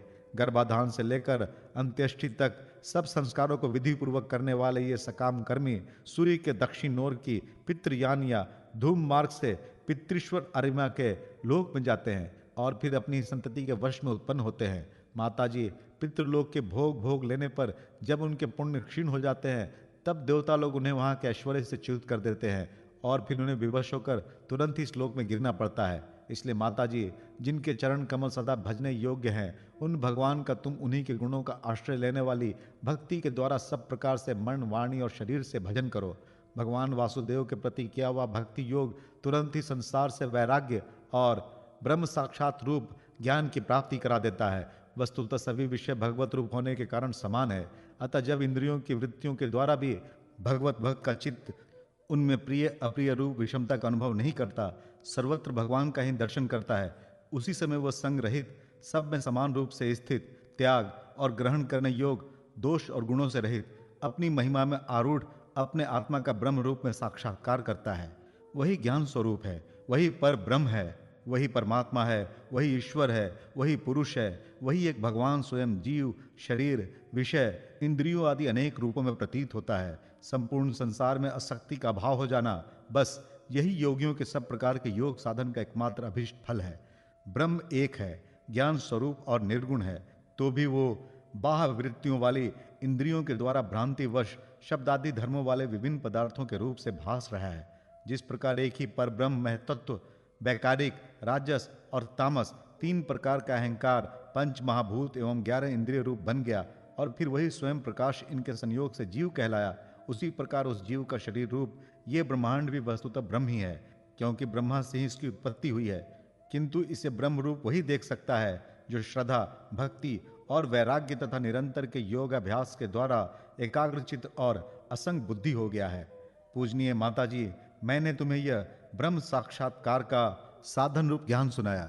इसके द्वारा प्रकृति और पुरुष के यथार्थ स्वरूप का बोध हो जाता है। देवी, निर्गुण ब्रह्म विषय का ज्ञान योग और मेरे प्रति किया हुआ भक्ति योग, इन दोनों का फल एक ही है, उसे ही भगवान कहते हैं। जिस प्रकार रूप, रस एवं गंध आदि अनेक गुणों का आश्रयभूत एक ही पदार्थ भिन्न भिन्न इंद्रियों द्वारा विभिन्न रूप से अनुभूत होता है, वैसे ही शास्त्र के विभिन्न मार्गों द्वारा एक ही भगवान के अनेक प्रकार से अनुभूति होती है। नाना प्रकार के कर्मकलाप, यज्ञ, दान, तप, वेदाध्ययन, वेद विचार, मीमांसा, मन और इंद्रियों के संयम, कर्मों के त्याग, विविध अंगों वाले योग, भक्ति योग, निवृत्ति और प्रवृत्ति रूप सकाम और निष्काम दोनों प्रकार के धर्म, आत्म तत्व के ज्ञान और दृढ़ वैराग्य, इन सभी साधनों से सगुण निर्गुण रूप स्वयं प्रकाश भगवान को ही प्राप्त किया जाता है। माता जी, सात्विक, राजस, तामस और निर्गुण भेद से 4 प्रकार के भक्ति योग का और जो प्राणियों के जन्मादि विकारों के हेतु है तथा जिसकी गति जानी नहीं जाती, उस काल का स्वरूप मैं तुमसे कह ही चुका हूँ। देवी, अविद्याजनित कर्म के कारण जीव की अनेकों गतियाँ होती है, उनमें जाने पर वह अपने स्वरूप को नहीं पहचान सकता। मैंने तुम्हें जो ज्ञानोपदेश दिया है उसे दुष्ट, दुर्विनीत, घमंडी, दुराचारी और धर्मध्वजी, दंभी पुरुषों को नहीं सुनाना चाहिए। जो विषय लोलुप हो, गृहासक्त हो, मेरा भक्त ना हो अथवा मेरे भक्तों से द्वेष करने वाला हो, उससे भी उसका उपदेश कभी नहीं करें। जो अत्यंत श्रद्धालु, भक्त, विनयी, दूसरों के प्रति दोष दृष्टि न रखने वाला, सब प्राणियों से मित्रता रखने वाला, गुरु सेवा में तत्पर, बाह्य विषयों में अनासक्त, शांति चित्त, मत्सर शून्य और पवित्र चित्त हो तथा मुझे परम प्रियतम मानने वाला हो, उसे इसका अवश्य उपदेश करें। माँ, जो पुरुष मुझ में चित्त लगाकर इसका श्रद्धापूर्वक एक बार भी श्रवण या कथन करेगा, वो मेरे परम पद को प्राप्त होगा। 33वां अध्याय, देवहूति को तत्व ज्ञान एवं मोक्ष पद की प्राप्ति। मैत्रेय जी कहते हैं, विदुर जी, श्री कपिल भगवान की ये वचन सुनकर कर्दम जी की प्रिय पत्नी माता देवहूति के मोह का पर्दा फट गया और वे तत्व प्रतिपादक सांख्य शास्त्र के ज्ञान की आधार भूमि भगवान श्री कपिल जी को प्रणाम करके उनकी स्तुति करने लगी। देवहूति जी ने कहा, कपिल जी, ब्रह्मा जी आपके ही नाभि कमल से प्रकट हुए थे। उन्होंने प्रलयकालीन जल में शयन करने वाले आपके पंचभूत, इंद्रिय, शब्दादि विषय और मनोमय विग्रह का, जो सत्वादि गुणों के प्रवाह से युक्त सत स्वरूप और कार्य एवं कारण दोनों का बीज है, ध्यान ही किया था। आप निष्क्रिय, सत्य संकल्प, संपूर्ण जीवों के प्रभु तथा सहस्त्रों अचिंत शक्तियों से उत्पन्न है। अपनी शक्ति को गुण प्रवाह रूप से ब्रह्मादि अनंत मूर्तियों में विभक्त करके उनके द्वारा आप स्वयं विश्व की रचना आदि करते हैं। नाथ, ये कैसी विचित्र बात है कि जिनके उदर में प्रलय काल आने पर यह सारा प्रपंच लीन हो जाता है और जो कल्पांत में माया में बालक का रूप धारण करके अपने चरण का अंगूठा चूसते हुए अकेले ही वट वृक्ष के पत्ते पर शयन करते हैं, उन्हीं आपको मैंने गर्भ में धारण किया। विभो, आप पापियों का दमन और अपने आज्ञाकारी भक्तों का अभ्युदय एवं कल्याण करने के लिए स्वेच्छा से देह धारण करते हैं। अतः जिस प्रकार आपके वराह आदि अवतार हुए हैं, उसी प्रकार ये कपिलावतार भी मुमुक्षुओं को ज्ञान मार्ग दिखाने के लिए हुआ है। भगवान, आपके नामों का श्रवण या कीर्तन करने से तथा भूले भटके कभी कभी आपका वंदन या स्मरण करने से ही कुत्ते का मांस खाने वाला चांडाल भी सोमयाजी ब्राह्मण के समान पूजनीय हो सकता है। फिर आपका दर्शन करने से मनुष्य कृत हो जाए, इससे तो कहना ही क्या है। अहो, वो चांडाल भी इसी से सर्वश्रेष्ठ है कि उसकी जिह्वा के अग्रभाग में आपका नाम विराजमान है। जो श्रेष्ठ पुरुष आपका नाम उच्चारण करते हैं, उन्होंने तप, हवन, तीर्थ स्नान, सदाचार का पालक और वेदाध्ययन सब कुछ कर लिया। कपिल देव जी, आप साक्षात पर ब्रह्म हैं, आप ही परम पुरुष हैं। वृत्तियों के प्रवाह को अंतर्मुख करके अंतःकरण में आपका ही चिंतन किया जाता है। आप अपने तेज से माया के कार्य गुण प्रवाह को शांत कर देते हैं तथा आपके उदर में संपूर्ण वेद तत्व निहित है। ऐसे साक्षात विष्णु स्वरूप आपको मैं प्रणाम करती हूँ। मैत्रेय जी कहते हैं, माता की इस प्रकार स्तुति करने पर मात्र वत्सल परम पुरुष भगवान श्री कपिल देव जी ने उनसे गंभीर वाणी में कहा। कपिल देव जी ने कहा, माता जी, मैंने तुम्हें जो ये सुगम मार्ग बताया है, इसका अवलंबन करने से तुम शीघ्र ही परम पद प्राप्त कर लोगी। तुम मेरे इस मत में विश्वास करो। ब्रह्मवादी लोगों ने इसका सेवन किया है। इसके द्वारा तुम मेरे जन्म मरण सहित स्वरूप को प्राप्त कर लोगी। जो लोग मेरे इस मत को नहीं जानते, वे जन्म मृत्यु के चक्कर में पड़े रहते हैं। मैत्रेय जी कहते हैं, इस प्रकार अपने श्रेष्ठ आत्मज्ञान का उपदेश देकर श्री कपिल देव जी अपनी ब्रह्मवादिनी जननी की अनुमति लेकर वहां से चले गए। तब देवहूति जी भी सरस्वती के मुकुट सदृश अपने आश्रम में अपने पुत्र के उपदेश किए हुए योग साधना के द्वारा योगाभ्यास करते हुए समाधि में स्थित हो गई। त्रिकाल स्नान करने से उनकी घुंघराली अलकें भूरी भूरी जटाओं में परिणित हो गई तथा चीर वस्त्रों से ढका हुआ शरीर उग्र तपस्या के कारण दुर्बल हो गया। उन्होंने प्रजापति कर्दम के तप और योग बल से प्राप्त अनुपम गृहस्थ सुख को, जिसके लिए देवता भी तरसते थे, त्याग दिया। जिसमें दुग्ध फेन के समान स्वच्छ और सुकोमल शैया से युक्त हाथी दांत के पलंग, स्वर्ण के पात्र, सोने के सिंहासन और उन पर कोमल कोमल गद्दे बिछे हुए थे तथा जिसकी स्वच्छ स्फटिक मणि और महामरकत मणि की भीतों में रत्नों की बनी हुई रमणी मूर्तियों के सहित मणि में दीपक जगमगा रहे थे, जो फूलों से लदे हुए अनेक दिव्य वृक्षों से सुशोभित थे, जिसमें अनेक प्रकार के पक्षियों का कलरव और मतवाले भौरों का गुंजार होता रहता था। जहाँ की कमलगंध से सुवासित बावलियों में करदम जी के साथ उनका लाड़ प्यार पाकर क्रीड़ा के लिए प्रवेश करने पर उसका देवहूति का गंधर्वगण गुणगान किया करते थे और जिसे पाने के लिए इंद्रिया भी लालायित रहती थी, उस ग्रहोद्यान की भी ममता को उन्होंने त्याग दिया। किंतु पुत्र वियोग से व्याकुल होने के कारण अवश्य उनका मुख कुछ उदास हो गया। पति के वन गमन के अनंतर पुत्र का भी वियोग हो जाने से वह आत्मज्ञान संपन्न होकर भी ऐसी व्याकुल हो गई जैसे बछड़े के बिछुड़ जाने से उसे प्यार करने वाली गौ। वत्स विदुर, अपने पुत्र कपिल देव रूप भगवान हरि का ही चिंतन करते करते वे कुछ ही दिनों में ऐसे ऐश्वर्य संपन्न घर से भी उपरत हो गईं। फिर वे कपिल देव जी ने भगवान के जिस ध्यान करने योग्य प्रसन्न वदनार बिंदु युक्त स्वरूप का वर्णन किया था, उसके एक एक अवयव का तथा उस समग्र रूप का भी चिंतन करते हुए ध्यान में तत्पर हो गईं। भगवत भक्ति के प्रवाह, प्रबल वैराग्य और यथोचित कर्मानुष्ठान से उत्पन्न हुआ ब्रह्म साक्षात्कार कराने वाले ज्ञान द्वारा चित्त शुद्ध हो जाने पर वे उस सर्वव्यापक आत्मा के ध्यान में मग्न हो गई, जो अपने स्वरूप के प्रकाश से माया जनित आवरण को दूर कर देता है। इस प्रकार जीव के अधिष्ठान भूत पर ब्रह्म श्री भगवान में ही बुद्धि की स्थिति हो जाने से उनका जीव भाव निवृत्त हो गया और वे समस्त कलेशों से मुक्त होकर परमानंद में निमग्न हो गई। अब निरंतर समाधिस्थ रहने के कारण उनकी विषयों के सत्यत्व की भ्रांति मिट गई और उन्हें अपने शरीर की भी शुद्धि ना रही। जैसे जागे हुए पुरुष को अपने स्वप्न में देखे हुए शरीर की नहीं रहती। उनके शरीर का पोषण भी दूसरों के द्वारा ही होता था, किंतु किसी प्रकार का मानसिक क्लेश न होने के कारण वह दुर्बल नहीं हुआ। उनका तेज और भी निखर गया और वह मैल के कारण धूम युक्त अग्नि के समान सुशोभित होने लगा। उनके बाल बिथुर गए थे और वस्त्र भी गिर गया था, तथापि निरंतर श्री भगवान में ही चित्त लगा रहने के कारण उन्हें अपने तपो योग में शरीर की कुछ भी सुधि नहीं थी, केवल प्रारब्ध ही उनकी रक्षा करता था। विदुर जी, इस प्रकार देवहूति जी ने कपिल देव जी के बताए हुए मार्ग द्वारा थोड़े ही समय में नित्य मुक्त परमात्मा स्वरूप श्री भगवान को प्राप्त कर लिया। वीरवर, जिस स्थान पर उन्हें सिद्धि प्राप्त हुई थी वह परम पवित्र क्षेत्र त्रिलोकी के सिद्ध पद नाम से विख्यात हुआ। साधु स्वभाव विदुर जी योग साधन के द्वारा उनके शरीर के सारे दैहिक मल दूर हो गए थे। वह एक नदी के रूप में परिणित हो गया, जो सिद्धिगण से सेवित और सब प्रकार के सिद्धि देने वाली है। महायोगी भगवान कपिल जी भी माता की आज्ञा ले पिता के आश्रम से ईशान कोण की ओर चले गए। वहां स्वयं समुद्र ने उनका पूजन करके उन्हें स्थान दिया। वे तीनों लोगों को शांति प्रदान करने के लिए योग मार्ग का अवलंबन कर समाधि में स्थित हो गए। सिद्धचारण, गंधर्व, मुनि और अप्सरागण उनकी स्तुति करते हैं तथा सांख्याचारगण भी उनका सब प्रकार सत्वन करते रहते हैं। निष्पाप विदुर जी, तुम्हारे पूछने से मैंने तुम्हें यह भगवान कपिल और देवहूति का परम पवित्र संवाद सुनाया। ये कपिल देव जी का मत अध्यात्म का गूढ़ रहस्य है। जो पुरुष इसका स्वर्ण या वर्णन करता है वह भगवान गरुड़ ध्वज की भक्ति से युक्त होकर शीघ्र ही श्री हरि के चरणार बिंदु को प्राप्त करता है। तीसरा स्कंद समाप्त। हरिओम तत्सत। ओम नमो भगवते वासुदेवाय। श्रीमद् भगवत महापुराण चतुर्थ स्कंद, पहला अध्याय, स्वयं भुव मनु की कन्याओं के वंश का वर्णन।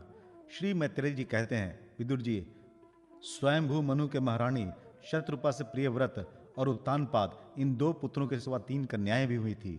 वे आकुति, देवहूति और प्रसूति नाम से विख्यात थीं। आकुति का यद्यपि उसके भाई थे तो भी महारानी शत्रुपा की अनुमति से उन्होंने रुचि प्रजापति के साथ पुत्रिका धर्म के अनुसार विवाह किया। प्रजापति रुचि भगवान के अनन्य चिंतन के कारण ब्रह्म तेज से संपन्न थे। उन्होंने आकुति के गर्भ से एक पुरुष और स्त्री का जोड़ा उत्पन्न किया। उनमें जो पुरुष था वह साक्षात यज्ञ स्वरूपधारी भगवान विष्णु थे, और जो स्त्री थी वह भगवान से कभी अलग न रहने वाली लक्ष्मी जी के अंश स्वरूपा दक्षिणा थी। मनु जी अपनी पुत्री आकुति की उस परम तेजस्वी पुत्र को बड़ी प्रसन्नता से अपने घर ले आए और दक्षिणा को रुचि प्रजापति ने अपने पास रखा। जब दक्षिणा विवाह की योग्य हुई तो उसने यज्ञ भगवान को ही पति रूप में प्राप्त करने की इच्छा की। तब भगवान यज्ञ पुरुष ने उससे विवाह किया। इससे दक्षिणा को बड़ा संतोष हुआ। भगवान ने प्रसन्न होकर उससे 12 पुत्र उत्पन्न किए। उनके नाम है तोष, प्रतोष, संतोष, भद्र, शांति, इडस्पति, इद्म, कवि, विभु, स्वहन, सुदेव और रोचन। ये ही स्वयं भुव मनवंतर में तुषित नाम के देवता हुए। उस मनवंतर में मरीचि आदि सप्तऋषि थे। भगवान यज्ञ ही देवताओं के अधीश्वर इंद्र थे और महान प्रभावशाली प्रियव्रत एवं उत्तानपाद मनुपुत्र थे। वो मनवंतर उन्हीं दोनों के बेटों, पोतों और दौहित्रों के वंश से छा गया। प्यारे विदुर जी, मनु जी ने अपनी दूसरी कन्या देवहूति कर्मी जी को ब्याही थी। उसके संबंध की प्राय सभी बातें तुम मुझसे सुन चुके हो। भगवान मनु ने अपनी तीसरी कन्या प्रसूति का विवाह ब्रह्मा जी के पुत्र दक्ष प्रजापति से किया था। उसकी विशाल वंश परंपरा तो सारी त्रिलोकी में फैली हुई है। मैं कर्दम जी की 9 कन्याओं का, जो 9 ब्रह्मर्षियों से ब्याही गई थी, पहले ही वर्णन कर चुका हूँ। अब उनकी वंश परंपरा का वर्णन करता हूँ, सुनो। मरीचि ऋषि की पत्नी कर्दम जी की बेटी कला से कश्यप और पूर्णिमा नामक 2 पुत्र हुए, जिनके वंश से ये सारा जगत भरा हुआ है। शत्रुतापन विदुर जी, पूर्णिमा के विरज और विश्वक नाम के 2 पुत्र तथा देवकुल्या नाम की कन्या हुई। यही दूसरे जन्म में श्री हरि के चरणों के धोवन से देव नदी गंगा के रूप में प्रकट हुई। अत्रि की पत्नी अनुसुईया से दत्तात्रेय, दुर्वासा और चंद्रमा नाम के 3 परम यशस्वी पुत्र हुए। ये क्रमशः भगवान विष्णु, शंकर और ब्रह्मा के अंश से उत्पन्न हुए थे। विदुर जी ने पूछा, गुरुजी कृपया ये बतलाइए कि जगत की उत्पत्ति, स्थिति और अंत करने वाले इन सर्वश्रेष्ठ देवों ने अत्रि मुनि के यहाँ क्या करने की इच्छा से अवतार लिया था। श्री मैत्रेय जी ने कहा, जब ब्रह्मा जी ने ब्रह्म ज्ञानियों में श्रेष्ठ महर्षि अत्रि को सृष्टि की रचना के लिए आज्ञा दी, तब वे अपनी सहधर्मिणी के सहित तप करने के लिए शीर्ष नामक कुल पर्वत पर गए। वहां पलाश और अशोक के वृक्षों का एक विशाल वन था। उनके सभी वृक्ष फूलों के गुच्छों से लदे थे तथा उसमें सब और निर्बंधिया नदी के जल की कलकल ध्वनि गूंजती रहती थी। उस वन में वो मुनिश्रेष्ठ प्राणायाम के द्वारा चित्त को वश में करके 100 वर्ष तक केवल वायु पीकर सर्दी गर्मी आदि द्वंद्वों की कुछ भी परवाह न करके एक ही पैर से खड़े रहे। उस समय वह मन ही मन यही प्रार्थना करते थे कि जो कोई संपूर्ण जगत के ईश्वर हैं, मैं उनकी शरण में हूँ, वे मुझे अपने ही समान संतान प्रदान करें। तब ये देखकर कि प्राणायाम रूपी ईंधन से प्रज्वलित हुआ अत्रि मुनि का तेज उनके मस्तक से निकलकर तीनों लोगों को तपा रहा है, ब्रह्मा, विष्णु और महादेव तीनों जगतपति उनके आश्रम पर आए। उस समय अप्सरा, मुनि, गंधर्व, सिद्ध, विद्याधर और नाग उनका सुयश गा रहे थे। उन तीनों का एक ही साथ प्रादुर्भाव होने से अत्रि मुनि का अंतःकरण प्रकाशित उठा। उन्होंने एक पैर से खड़े खड़े ही उन देवों को देखा और फिर पृथ्वी पर दंड के समान लौट कर प्रणाम करने के अनंतर अर्घ्य पुष्पादि पूजन की सामग्री हाथ में ले उनकी पूजा की। वे तीनों अपने अपने वाहन हंस, गरुड़ और बैल पर चढ़े हुए तथा अपने कमंडलू, चक्र, त्रिशूलादि चिन्हों से सुशोभित थे। उनकी आंखों से कृपा की वर्षा हो रही थी। उनके मुख पर मंद हास की रेखा थी जिससे उनकी प्रसन्नता झलक रही थी। उनके तेज से चौंधियाकर मुनिवर ने अपनी आंखें मूंद ली। वे चित्त को उन्हीं की ओर लगाकर हाथ जोड़ अति मधुर और सुंदर भावपूर्ण वचनों में लोक में सबसे बड़े उन तीनों देवों की स्तुति करने लगे। अत्रि मुनि ने कहा, भगवान, प्रत्येक कल्प के आरंभ में जगत की उत्पत्ति, स्थिति और लय के लिए जो माया के सत्वादि तीनों गुणों का विभाग करके भिन्न भिन्न शरीर धारण करते हैं, वे ब्रह्मा, विष्णु और महादेव आप ही हैं। मैं आपको प्रणाम करता हूँ। कहिए, मैंने जिनको बुलाया था आप में से वो कौन महानुभाव हैं? क्योंकि मैंने तो संतान प्राप्ति की इच्छा से केवल एक सुरेश्वर भगवान का ही चिंतन किया था। फिर आप तीनों ने यहाँ पधारने की कृपा कैसे की? आप लोगों तक तो देहधारियों के मन का भी गति नहीं है, इसलिए मुझे बड़ा आश्चर्य हो रहा है। आप लोग कृपा करके मुझे इसका रहस्य बतलाइए। श्री मैत्रेय जी कहते हैं, समर्थ विदुर जी, अत्रि मुनि के वचन सुनकर वो तीनों देव हंस पड़े और उनसे सुमधुर वाणी में कहने लगे। देवताओं ने कहा, ब्रह्मन, तुम सत्य संकल्प हो, अतः तुमने जैसा संकल्प किया था वही होना चाहिए। उससे विपरीत कैसे हो सकता है? तुम जिस जगदीश्वर का ध्यान करते थे वो हम तीनों ही हैं। प्रिय महर्षि, तुम्हारा कल्याण हो। तुम्हारे यहाँ हमारे ही अंश स्वरूप 3 जगत विख्यात पुत्र उत्पन्न होंगे और तुम्हारे सुंदर यश का विस्तार करेंगे। उन्हें इस प्रकार अभिष्ट वर देकर तथा पति पत्नी दोनों से भली भांति पूजित होकर उनके देखते ही देखते हुए तीनों सुरवेश्वर अपने अपने लोगों को चले गए। ब्रह्मा जी के अंश से चंद्रमा, विष्णु के अंश से योग वेता दत्तात्रेय जी और महादेव जी के अंश से दुर्वासा ऋषि अत्रि के पुत्र के रूप में प्रकट हुए। अब अंगिरा ऋषि के संतानों का वर्णन सुनो। अंगिरा की पत्नी श्रद्धा ने सिनी वाली, कुहू, राका और अनुमति इन 4 कन्याओं को जन्म दिया। इनके सिवा उनके साक्षात भगवान उतथ्य जी और ब्रह्मनिष्ठ बृहस्पति जी ये 2 पुत्र भी हुए, जो स्वरोचिष मनवंतर में विख्यात हुए। पुलसत्य जी की उनकी पत्नी हविर्भु से महर्षि अगस्त्य और महातपस्वी विश्रवा ये 2 पुत्र हुए। इनमें अगस्त्य जी दूसरे जन्म में जठराग्नि हुए। विश्रवा मुनि की इडविडा के गर्भ से यक्षराज कुबेर का जन्म हुआ और उनकी दूसरी पत्नी केशनी से रावण, कुंभकर्ण एवं विभीषण उत्पन्न हुए। महामते महर्षि पुलह की स्त्री परम साध्वी गति से कर्मश्रेष्ठ वरियान और सहिष्णु ये 3 पुत्र उत्पन्न हुए। इसी प्रकार कृत की पत्नी क्रिया ने ब्रह्म तेज से देदीप्यमान वालखिल्यादि 60,000 ऋषियों को जन्म दिया। शत्रुतापन विदुर जी वशिष्ठ जी की पत्नी ऊर्जा अरुंधति से चित्रकेतु आदि 7 विशुद्ध चित्त ब्रह्मर्षियों का जन्म हुआ। उनके नाम चित्रकेतु, सुरोचि, विरजा, मित्र, उल्बण, वसु, वृद्धान और द्युमान थे। इनके सिवा उनकी दूसरी पत्नी से शक्ति आदि और भी कई पुत्र हुए। अथर्वा मुनि की पत्नी चिति ने दर्ढ्यड़ दधीची नामक एक तपोनिष्ठ पुत्र प्राप्त किया, जिसका दूसरा नाम अश्वशिरा भी था। अब भृगु के वंश का वर्णन सुनो। महाभाग भृगु जी ने अपनी भार्या ख्याति से धाता और विधाता नामक पुत्र तथा श्री नाम की एक भगवत परायण कन्या उत्पन्न की। मेरु ऋषि ने अपनी आयति और नियति नाम की कन्याएं क्रमशः धाता और विधाता को ब्याही। उनसे उनके मृकंड और प्राण नामक पुत्र हुए। उनमें से मृकंड के मार्कंडेय और प्राण के मुनिवर वेशशिरा का जन्म हुआ। भृगु जी के एक कवि नामक पुत्र भी थे। उनके भगवान उष्णा शुक्राचार्य हुए। विदुर जी इन सब मुनीश्वरों ने भी संतान उत्पन्न करके सृष्टि का विस्तार किया। इस प्रकार मैंने तुम्हें यह कर्दम जी के 2 हिंत्रों के संतान का वर्णन सुनाया। जो पुरुष इसे श्रद्धापूर्वक सुनता है उसके पापों का यह तत्काल नष्ट कर देता है। ब्रह्मा जी के पुत्र दक्ष प्रजापति ने मनुनंदनी प्रसूति से विवाह किया। उससे उन्होंने सुंदर नेत्रों वाली 16 कन्याएं उत्पन्न की। भगवान दक्ष ने उनमें से 13 धर्म को, 1 अग्नि को, 1 समस्त पितृगण को और 1 संसार का संहार करने वाले तथा जन्म मृत्यु से छुड़ाने वाले भगवान शंकर को दी। श्रद्धा, मैत्री, दया, शांति, तुष्टि, पुष्टि, क्रिया, उन्नति, बुद्धि, मेधा, तितिक्षा, हियन और मूर्ति ये धर्म की पत्नियां हैं। इनमें से श्रद्धा ने शुभ, मैत्री ने प्रसाद, दया ने अभय, शांति ने सुख, तुष्टि ने मोद और पुष्टि ने अहंकार को जन्म दिया। क्रिया ने योग, उन्नति ने दर्प, बुद्धि ने अर्थ, मेधा ने स्मृति, तीक्षा ने क्षम और ही लज्जा ने प्रशय, विनय नामक पुत्र उत्पन्न किया। समस्त गुणों की खान मूर्ति देव ने नर नारायण ऋषियों को जन्म दिया। इनका जन्म होने पर इस संपूर्ण विश्व ने आनंदित होकर प्रसन्नता प्रकट की। उस समय लोगों के मन, दिशाएं, वायु, नदी और पर्वत सभी में प्रसन्नता छा गई। आकाश में मांगलिक बाजे बजने लगे, देवता लोग फूलों की वर्षा करने लगे, मुनि प्रसन्न होकर स्तुति करने लगे, गंधर्व और किन्नर गाने लगे, अप्सराएं नाचने लगी।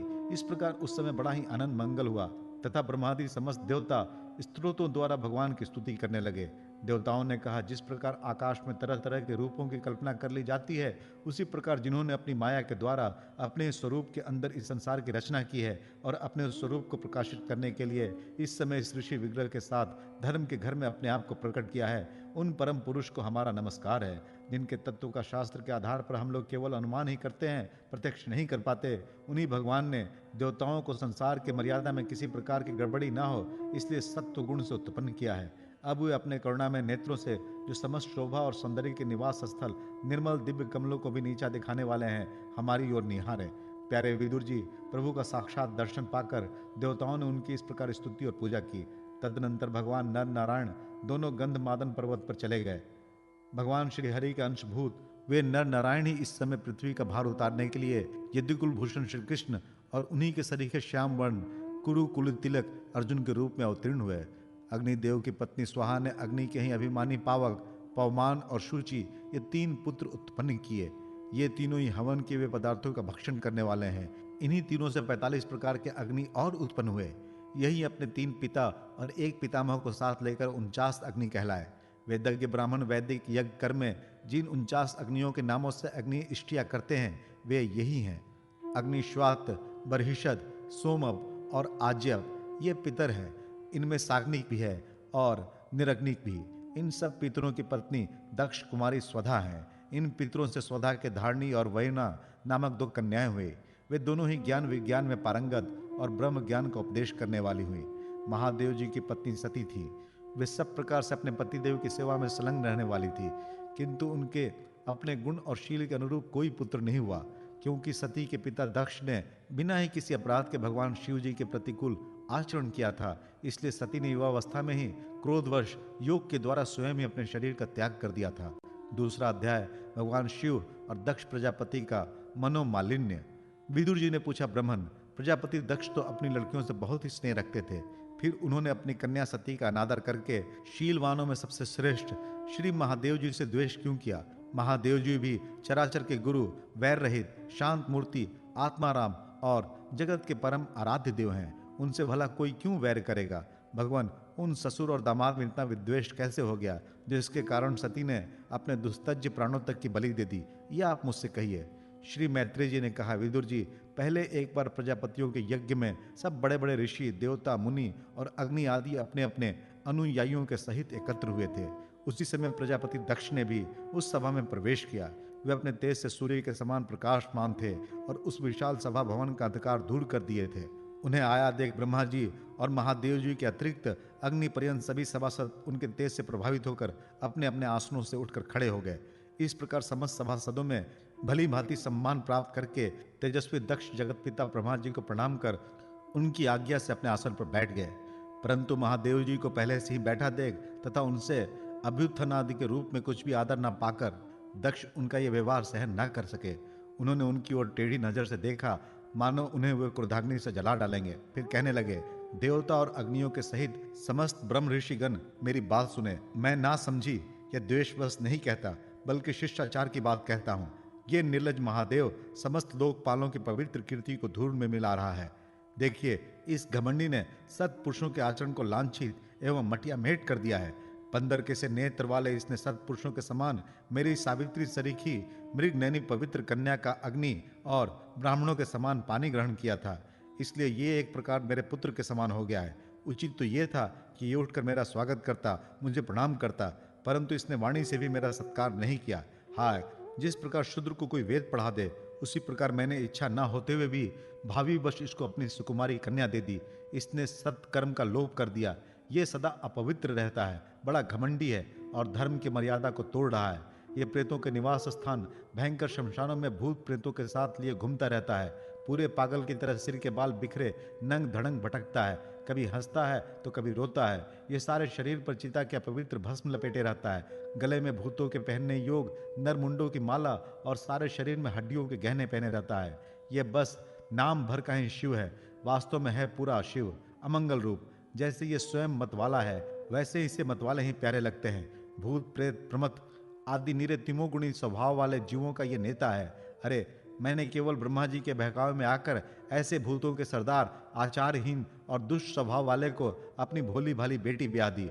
श्री मैत्रेय जी कहते हैं, विदुर जी, दक्ष ने इस प्रकार महादेव जी को बहुत बुरा भला कहा, तथापि उन्होंने इसका कोई प्रतिकार नहीं किया। वे पूर्ववत निश्चल भाव से बैठे रहे। इससे दक्ष के क्रोध का पारा और भी ऊंचा चढ़ गया और वे जल हाथ में लेकर उन्हें शाप देने को तैयार हो गए। दक्ष ने कहा, यह महादेव देवताओं में बड़ा ही अधम है। अब से इसे इंद्र, उपेंद्र आदि देवताओं के साथ यज्ञ का भाग न मिले। उपस्थित मुख्य सभासदों ने उन्हें बहुत मना किया, परंतु उन्होंने किसी की ना सुनी। महादेव जी को शाप दे ही दिया। फिर वे अत्यंत क्रोधित हो उस सभा से निकलकर अपने घर चले गए। जब श्री शंकर जी के अनुयायियों में अग्रगण्य नंदीश्वर को मालूम हुआ कि दक्ष ने शाप दे दिया है, तो वे क्रोध से तमतमा उठे और उन्होंने दक्ष तथा उन ब्राह्मणों को जिन्होंने दक्ष के दुर्वचनों का अनुवादन किया था, बड़ा भयंकर शाप दिया। वे बोले, जो इस मरण धर्मा शरीर में ही अभिमान करके किसी से भी द्रोह न करने वाले भगवान शंकर से द्वेष करता है, वह भेद बुद्धि वाला मूर्ख दक्ष तत्व ज्ञान से विमुख ही रहे। यह चातुर्मास यज्ञ करने वालों को अक्षय पुण्य प्राप्त होता है। आदि अथर्वा रूप वेद वाक्यों से मोहित एवं विवेक भ्रष्ट होकर विशेष सुख की इच्छा से कपट धर्म में गृहस्थाश्रम में आसक्त रहकर कर्म कांड में ही लगा रहता है। इसकी बुद्धि देहादि में आत्मभाव का चिंतन करने वाली है। उसके द्वारा इसने आत्म स्वरूप को भुला दिया है। यह साक्षात पशु के ही समान है। अतः अत्यंत स्त्री लंपट हो और शीघ्र ही इसका मुंह बकरे का हो जाए। यह मूर्ख कर्ममयी अविद्या को ही विद्या समझता है। इसलिए ये और जो लोग भगवान शंकर का अपमान करने वाले, इस दुष्ट के पीछे पीछे चलने वाले हैं, वे सभी जन्म मरण रूप संसार चक्र में पड़े रहे। वेद वाणी रूप लता फल श्रुति रूप पुष्पों से सुशोभित है। उसके कर्म फल रूप मनमोहक गंध से इनके चित्त क्षुब्ध हो रहे हैं। इससे ये शंकर द्रोही कर्मों के जाल में ही फंसे रहे। ये ब्राह्मण लोग भक्ष या भक्ष के विचार को छोड़कर केवल पेट पालने के लिए विद्या, तप और दत्तादि का आश्रय ले तथा धन, शरीर और इंद्रियों के सुख को ही सुख मानकर उन्हीं के गुलाम बनकर दुनिया में भीख मांगते भटका करें। नंदीश्वर के मुख से इस प्रकार ब्राह्मण कुल के लिए शाप सुनकर उसके बदले में भृगु जी ने यह दुस्तर शाप रूप ब्रह्मादंड दिया। जो लोग शिव भक्त हैं तथा जो उन भक्तों के अनुयायी हैं, वे सत शास्त्रों के विरुद्ध आचरण करने वाले और पाखंडी हों। जो लोग शौचाचार विहीन, मंद बुद्धि तथा जटा, राख और हड्डियों को धारण करने वाले हैं, वे ही शैव संप्रदाय में दीक्षित हों, जिसमें सुरा और आसवहीन देवताओं के समान आदरणीय हैं। अरे तुम लोग तो धर्म मर्यादा के संस्थापक एवं वर्णाश्रमियों के रक्षक वेद और ब्राह्मणों की निंदा करते हो। इससे मालूम होता है तुमने पाखंड का आश्रय ले रखा है। ये वेद मार्गहीन लोगों के लिए कल्याणकारी और संतान मार्ग है। पूर्व पुरुष इसी पर चलते आए हैं और इसके मूल साक्षात श्री विष्णु भगवान है। तुम लोग सत्पुरुषों के परम पवित्र और सनातन मार्ग स्वरूप वेद की निंदा करते हो। इसलिए उस पाखंड मार्ग में जाओ जिसमें भूतों के सरदार तुम्हारे इष्ट देव निवास करते हैं। श्री मैत्रेय जी कहते हैं, विदुर जी, भृगु ऋषि के इस प्रकार शाप देने पर भगवान शंकर कुछ खिन्न से होकर वहां से अपने अनुयायियों सहित चल दिए। वहां प्रजापति लोग जो यज्ञ कर रहे थे उसमें पुरुषोत्तम श्री हरि ही उपास्य देव थे और वो यज्ञ 1000 वर्ष में समाप्त होने वाला था। उसे समाप्त कर उन प्रजापतियों ने श्री गंगा यमुना के संगम में यज्ञांत स्नान किया और फिर प्रसन्न मन से वे अपने अपने स्थानों को चले गए।